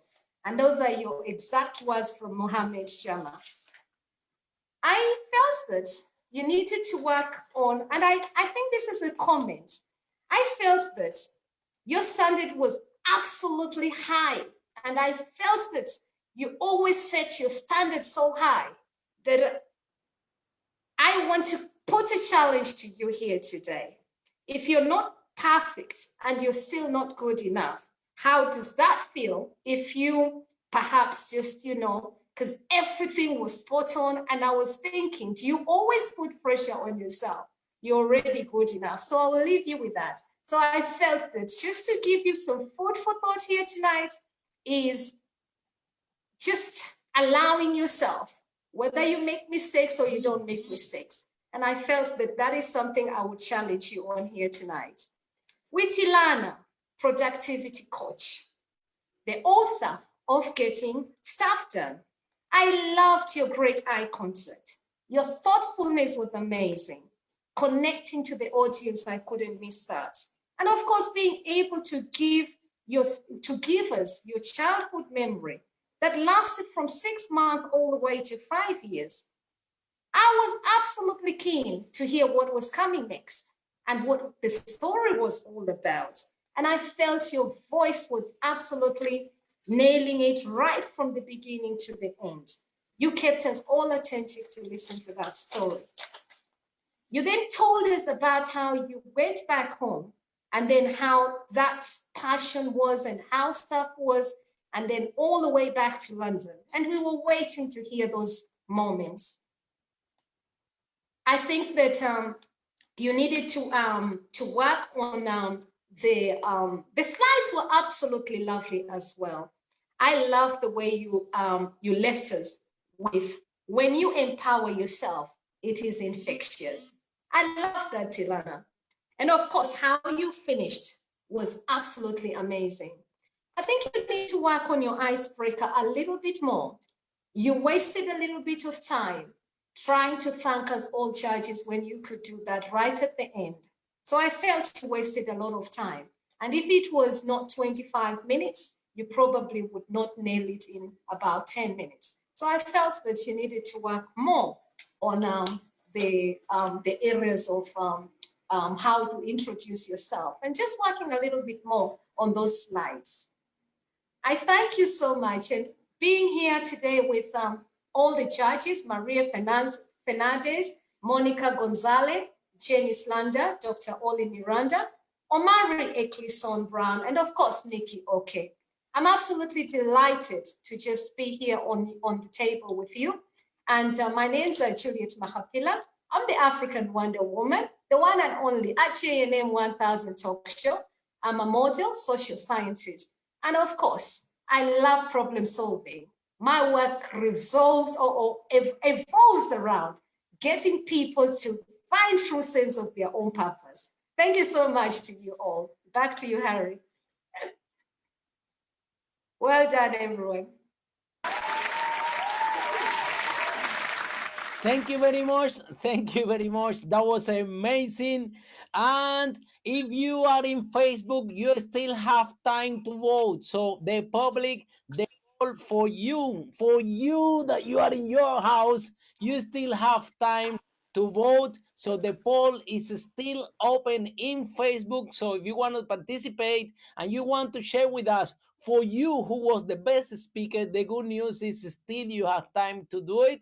So you can vote for your favorite speaker in Facebook. Still, the polls still are open. And now we're gonna give very briefly the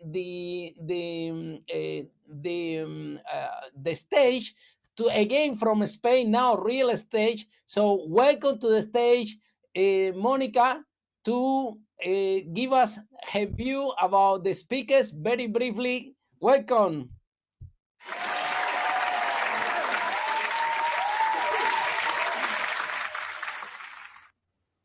Good night. Thank you very much for these amazing speakers. All are very, very good.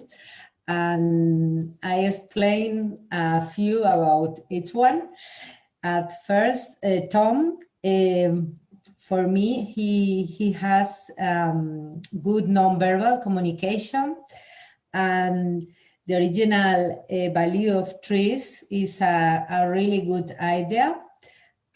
Speak very clear.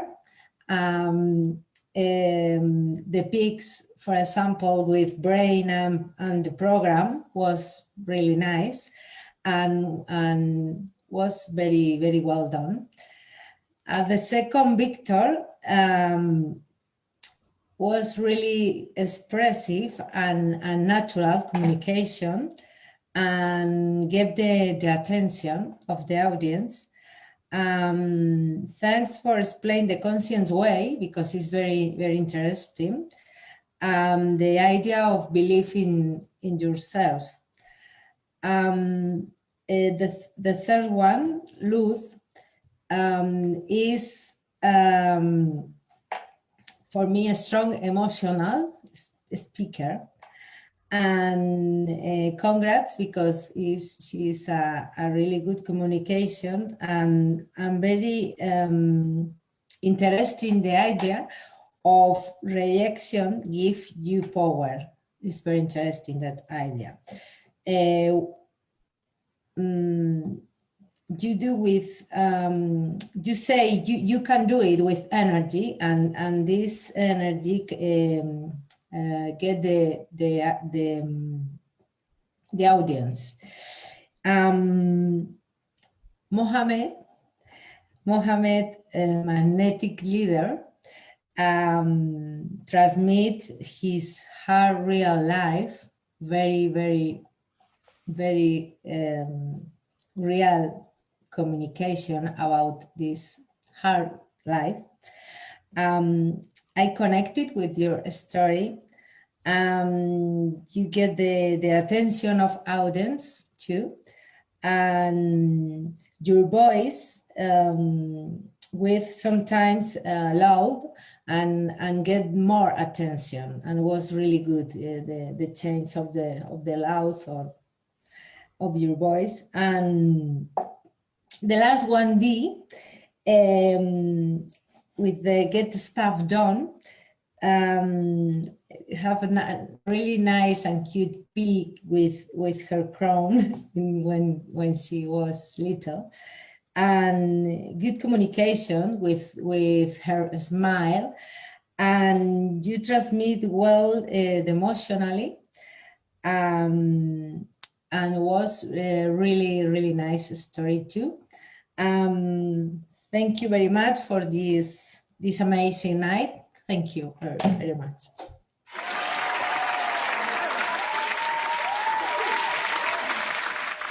Thank you very much, Monica. And now we introduce our next Josh Omari, really, really powerful speaker, that is gonna give us his view about the contestants today, very briefly, because we are still, the public is voting in Facebook, but after we're gonna have, after the judges finish, the judges are going to vote, and after the judges finish the voting, we are gonna close the poll in Facebook. So the good news is, if you still want to vote for your favorite speaker, you still can do it.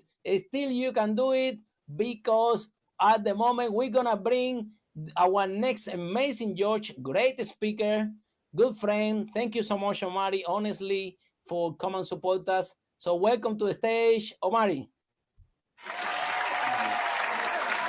Yeah, thank you so much, Harry. You know, it's always lovely to connect with you, and Lily as well. It's always fantastic to see these events that you put on. And I only wish there was more dancing. It was so good. It's always the best. And what a great night. So thank you to you, and thank you for all the speakers and the other judges who've spoken. And I want to say that, so yeah, my name is Omari, and for those of you who don't know me, I am the homework guru. So I am the director of Believe in Learning, which is an international tutoring company. And also I am a parenting coach and a youth mentor. And you know what, I really live for hearing people speak passionately about what their topics are, and really just sharing from their heart content that is really there to help other people and to inspire them and to motivate. That's what we really are. You know, Harry, as you say, speakers are leaders. And I really felt in the midst of leaders today. So starting with Tom, I mean, he really came out of the gate very strongly. Lily, you promised us that he would be funny, and he didn't disappoint. He was very funny with the way that he, you know, had this hippie kind of dress. Somebody called it an icebreaker, and it really did break the ice. And, you know, it's not exactly an easy task to go first, and he really rose to the occasion. And I think that what was great about it was that he really kind of connected with the fact that we might, you know, have some concept, some idea, some prejudice about what it would be to somebody who's going to talk to us about trees. And this, but then when he really did a sort of swing, threw us a curveball there with this idea of the tree economy and this idea of really our trees can make us profitable. So I thought that was fantastic.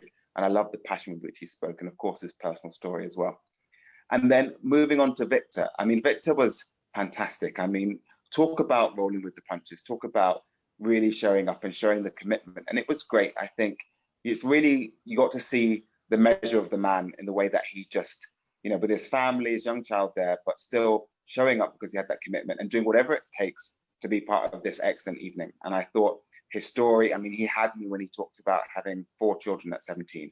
I was there trying to work out, how's that possible? And how did he make it, you know, work? But again, as he was saying, it was that determination, a man of real values is clear. And I could see that he really wanted to help people. So it was real joy to listen to him. And then Luz, you know, again, from Colombia to Colombia, it's so cool to see the Spanish connection from all across the world. And again, I thought that her presentation was wonderful. I mean, from the outfit, the really lovely hair and the bright red, and just her background looked fantastic. And I think it really matched up because she had some really good, I mean, her system, I think, was really clear. And the way that she explained her system and how she could help people through her system, through envisioning, through like really having clarity.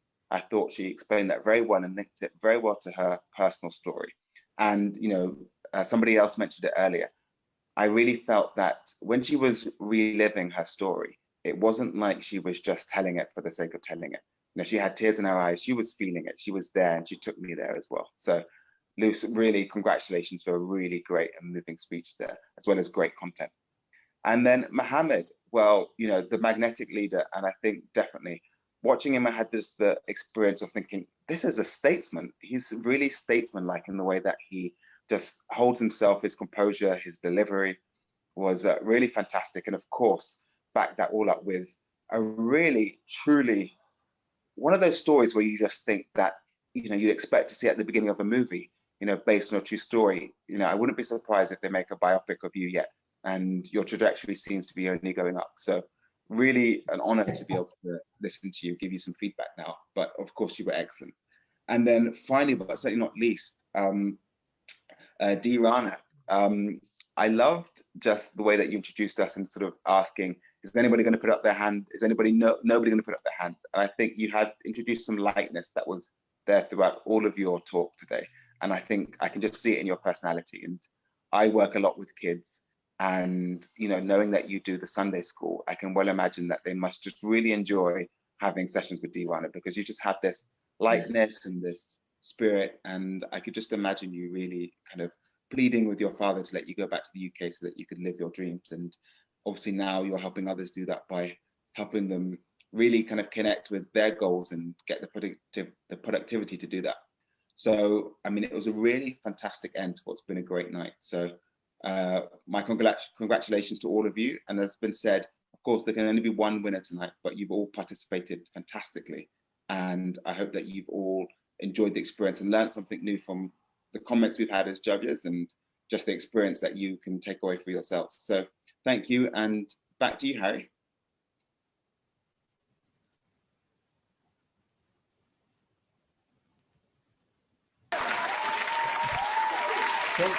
Thank you very much, Omari. And this feedback deserves one more clap, even a little bit of song. A little bit of song. That was amazing, Omari. Thank you so much. And I want to enhance the point that you just pointed out, that, you know, all the speakers today have been amazing. And the biggest journey here is the transformation that you go through yourself when you put yourself in that stage that we have put today, right? Because at the end of the day, you know, we always get power to share our message when at the events like that we can fully express ourselves on the pressure. Well said by Omari, right? It's not easy to prepare a presentation. Expose, I think that yesterday we have 25,000 rich people. So yesterday broadcast so far, and today is gonna reach about the same, right? So we are all of you as contestants are exposed to the what we call it the public speaking pressure, to have an audience and to convey a message on the spot, right? And I want to tell you that the most important growth here is within yourself. And it's more important that your message goes out than to win a cup, because at the end of the day, it's just an empty cup. I hope that you got the message that I'm sharing with you. The real winner here is every single one of you that took the courage to share your message with the world, your belief, and do it with passion, with professionalism, and with love, and like Omari said, speaking from the heart, right? So we have our last judge. I don't know if we can see her because the camera is closed. So I don't know if Nikki can open the camera. I see that we cannot see her and we cannot hear her. I know that she's there, but Nikki, can you open your microphone so we can listen to you, the last judge? So Nikki, I think that Nikki, she's no at the moment. I think she has a technical problem. She appears in the meeting, but the microphone is closed, the screen is closed. So okay, so say that yes. Now it's gonna be the moment of truth. Now it's going to be the moment of truth because now the judges are going to vote. The judges are going to vote right now, and this is what we're going to do. I want every single one of the judges now. Matthew, if you can launch the poll for the judges, and the judges are going to be voting right now. Remember, all judges, as soon as you vote, type in the Zoom chat voted, so I know that you already voted. And at the same time, we're gonna give only one more minute. Okay, I see that the judges are voting, ladies and gentlemen. Jenny is already voting, all is voting, and the judges at the moment are answering only one question. In your opinion, who was the best motivational speaker for today? Maria just voted. The judges are voting, ladies and gentlemen. And if you are in Facebook, that's it. You have to vote right now, because as soon as the judges finish voting, then the poll is closed. So I think that the vote is okay. Juliet already voted. Monica already voted. Maria already voted. And this is it for today. The night is getting close. Let's see the judges voting at the moment, in the last minutes, and the moment of tension is starting right now. So, ladies and gentlemen, let's do something. The voting for the judges, Matthew, you can close the poll from the judges, and at this time, 10:41 p.m. also, please, Matthew, take a picture in Facebook and close the poll in Facebook. That means that from now on, if you voting in Facebook, is not valid to decide the winner for today, right? So now I go, in meantime, our IT director, first of all, I want to say thank you to Matthew and Brooks, our IT directors and our broadcaster director based in Philippines, that they are doing an amazing job over there. It's really early in the morning, so the guys actually, the guys hasn't sleep, and they are continuously working in the background to make sure that this production get delivered with the quality that you guys deserve. All these virtual backgrounds, all these amazing amazing things that you have seen in this production definitely will be not possible without them. They literally create magic in our organization, and Lily and I were very grateful for your support, guys, and thank you so much for the hard work you do. So at the moment, our IT director, Matthew, is calculating and processing all the computation for the voting, because he needs to add the percentages from the judges plus the percentages from Facebook, and then it's gonna print here in our screen as soon as it's ready the final result for the contestants. So while Matthew is doing that, I want to send share the screen with Lily, that she's go and also before this, Brooks, I want also to if you can play the offer again, Brooks, in the meantime before I pass to Lily. Yes. So at the moment it's a moment of tension, and the moment of tension is coming. And Brooks, if you can share your screen now, and I can see our special offer that we have for our contestants and for the public today, because we are looking only for 3 people. We are looking only for 3 people to join the Speakers and Leaders Club. And if you visit the website, Speakers and Leaders Club, normally is $4.97 per month. But for you, if you are in the public and you feel that you want to share this message with the world, we have 3 spots available. The clock is ticking. This offer is only available for the time frame that this competition is taking place. And if you want to become the next motivational speaker, if you want to travel around the world and get paid to speak, if you want to develop your coaching business and your speaking business, you can join our members club, where we train intensively Tuesday and Thursdays from 7 p.m. to 10 p.m. on the topics of how to become a great keynote speaker, how to grow your business coaching, and how to grow your speaking business, so you also too can have more clients and do what you love, but overall share your message with the world, because speakers are leaders. So thank you so much. At the moment it's being displayed in the Facebook group, the offer, and we only can take 3 spots, because as you can see, the work that we do with not only with everyone that I spoke today, literally with all our members, is very hand-on work. They are very committed to their success. They train very good in the every week, showing up to our trainings where Lily and I, Val, we give them feedback and master classes, how to improve their speech, how to improve the coaching.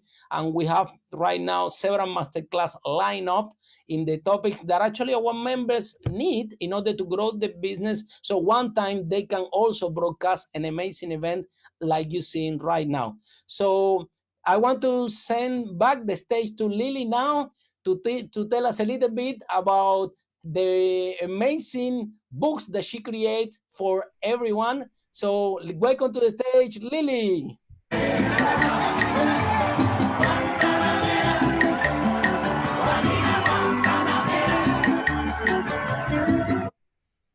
Now, all of you have seen already all these books that I have behind me. These are all the clients. I mean, these are some of the clients that I've helped to get their book published. And if you're interested to have yours published, you can contact me at hello@lily.global. But I have another message today. And what is it? It's that we've had some extraordinary speakers. And tonight, there are no losers because the contest was so tight. Everyone had magnificent speakers, had a magnificent speech. However, there's only one winner. So I want you to know that the biggest competition that you are facing today is the one with yourself, because as long as you have improved a little bit more today than you were yesterday, as long as you did that, then you are a winner. I want you to really remember that. And this is a message that I have for the speakers. And for you, those of you who are watching and you are thinking, well, I also have a message, I also have a story.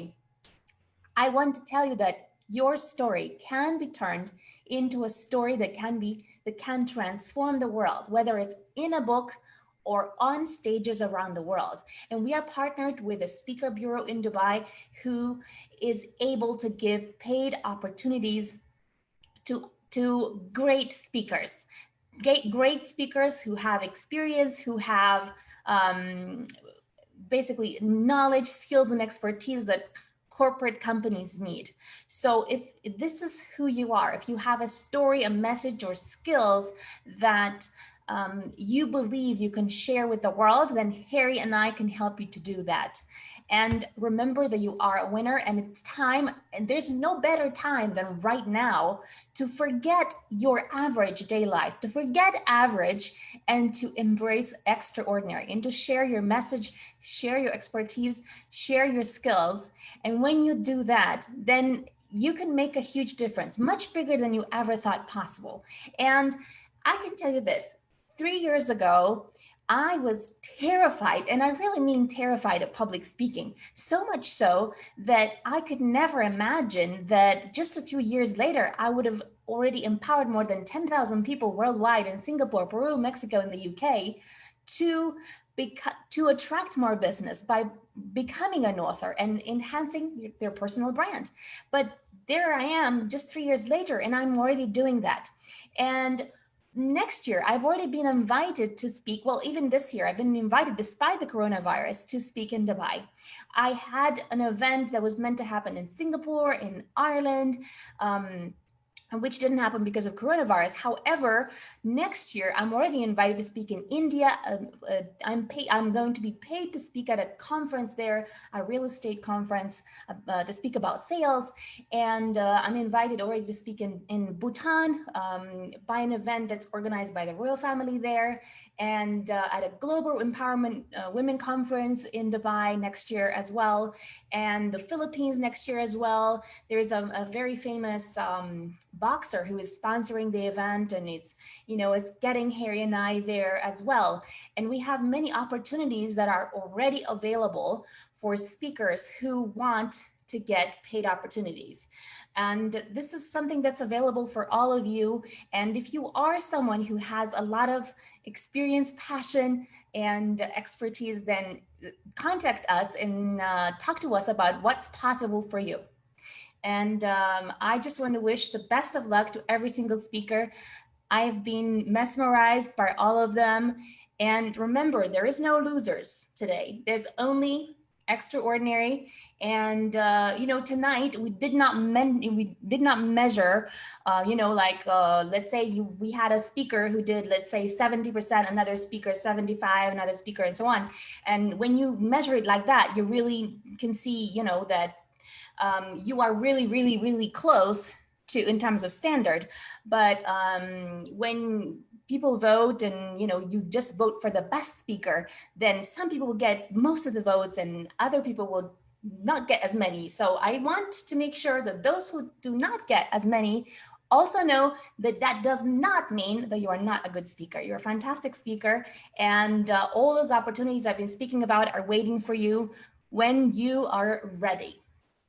So yeah, are we ready almost with the polling, or?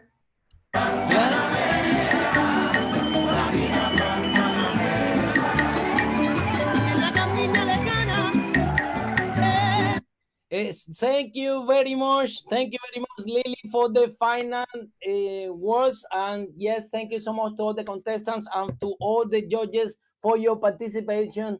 And now we have the final result.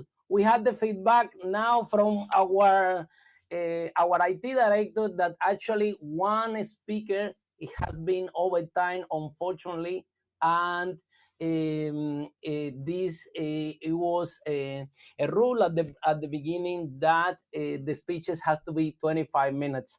I want to share something with you regarding that, because when you are in the real stage, Juliet will agree with me because she has a TV show. When you are on the stage, it's like you are in TV. TV's time and stage time is really, really precious.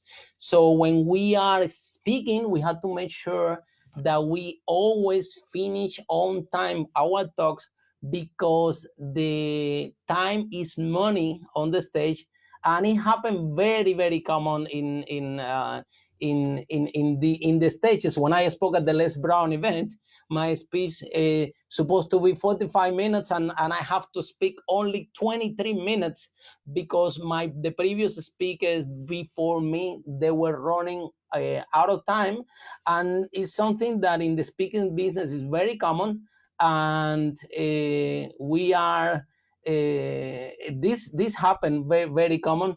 So this is the results of the contestant today, but unfortunately our IT director have checked the time, and Luz went over time, over the 25 minutes, and it will be counted as the place that that she's achieved. So good lesson for Luz. It happened to me. I already lost two competitions in Toastmaster because of going over time. So I know the pain, but I think that will make you a great speaker in the future, and this will never happen to you again, right?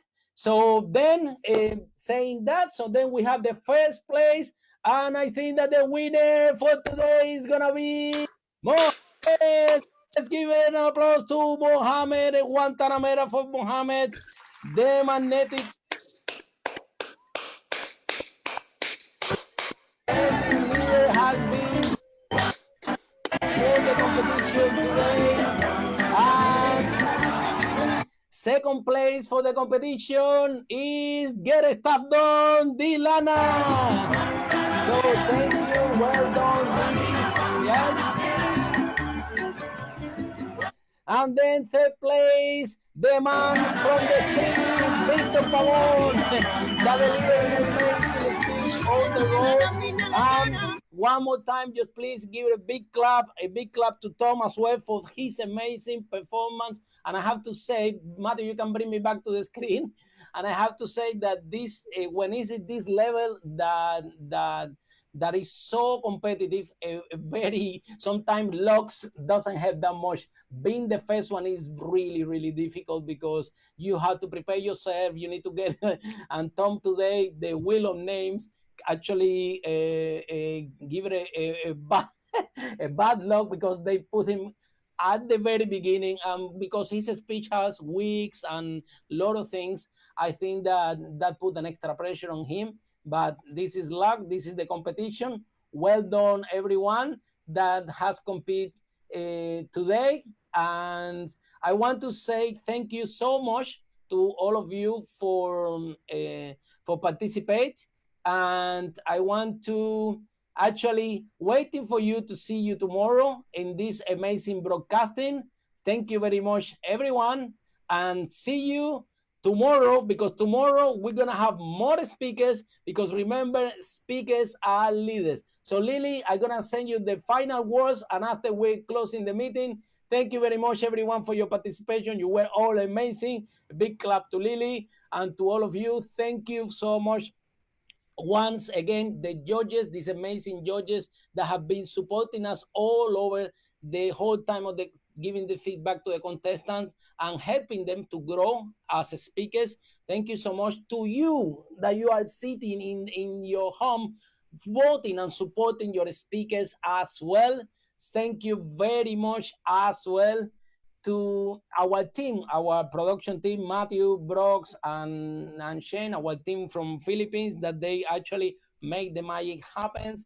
As also, thank you so much, Lily, for being awake so late, because I know that she's a big lover of Netflix, and at this time she will never be in front of a computer. I can guarantee you that. So Lily is making a great effort to facilitate this event with me. So thank you so much. Well done, everyone. And I'm gonna pass to Lily for the final words before we end the training today. Judges, that some of you are gonna see you tomorrow. Say thank you very much for your support. And this night has been grateful, and I'm so proud that everyone is around. So thank you so much, and welcome to the stage, Lily.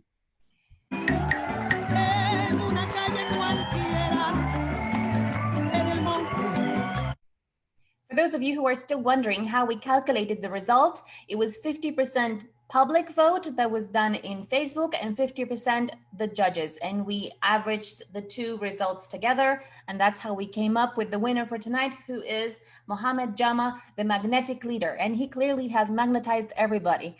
So congratulations to Mohamed. Congratulations to all of you for participating. You are all amazing. And it's time to forget average and embrace extraordinary. And it's your time now to create your online course, to create your speech, to create your book, to share your message with the world in many different formats. And see you tomorrow. And welcome to Speakers and Leaders Club. My name is Harry Sardinas. I'm the founder of Speakers and Leaders.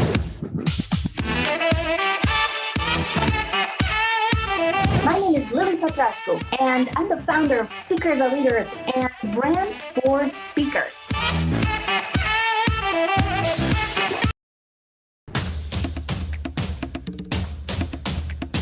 Hi everybody, my name is Beata Podgorska. I'm a mindset and confidence coach. I'm Tom Thompson, author of the upcoming book, Tree Economy. My name is Teuta Artigas. I am an author. My first book, Born to Stand Out, and my second book, Family Legacy of Love. My name is Mohamed Jama. I help people to build their dreams and to make them a better person. My name is Nida Sabah. I am an author and I am a political economy advisor. My name is Will Gerard. I'm a life coach, therapist, and motivational speaker. My name is Adobe. I'm a reinvention coach. I'm Nick, and I'm the best-selling author of Secret Influence, Communicate and Persuade Power, and a professional copywriter. My name is Dee Lana, author of the book Get Stuff Done. I'm Christian Mulder. I'm the author of this book, One Life, One List. Hello everyone, my name is Luz Duque, transformational coach and motivational speaker. I'm Patrascu. I'm an international motivational speaker, also the author of the book Discipline Package. Hello everyone, I am Michelle Yao. I am a speaker. I am a life coach, helping people to find their life purpose. My name is Christina and I am entrepreneur and parental coach. My mission in life is empower millions of people around the world to have a voice, because I really believe that your voice can transform the world.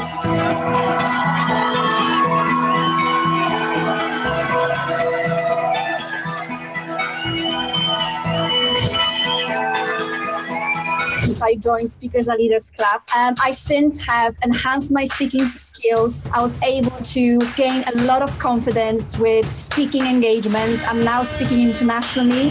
I've got to use public speaking and online public speaking to get my message across, to connect with people, to tell stories that bring people in and engage them, and to be a more powerful speaker. What I've learned here is giving me, and I'm even learning, I learned how to go on Zoom from Facebook Live today. Since I joined Harry and Lily, I've gained unimaginable confidence and gone from a shy guy now being the president of one of the biggest London Toastmasters clubs. I organise my events, and I founded one of the largest growing copywriting communities on Patrascu. Working with Harry and Lily and being a part of Speakers Are Leaders Club is just amazing. We share, we care, and we help each other to grow and how to get success. I learned the structure of the speeches, how to engage the people, how to package your messenger, how to sell from one to many, but also by online. Reason why I joined Speakers and Leaders. I was looking for somewhere that would get me, would understand my vision and run with me. And I got that when I joined Speakers and Leaders. Harry Sardinas, Lily Patrascu, thank you 1,000 times over for helping me realize my dream and my passion within my book. Thank you so much. I'm so happy to be here. I'm so happy to see all those inspiring people. We will do different for the whole world and build a new future for our new generation.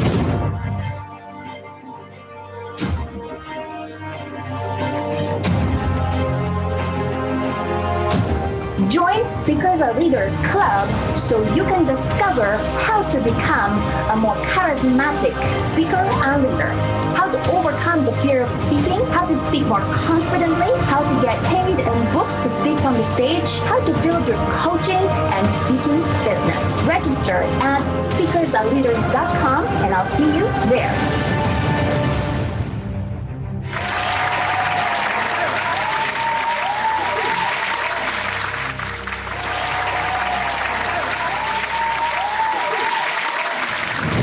And welcome to Speakers and Leaders Club.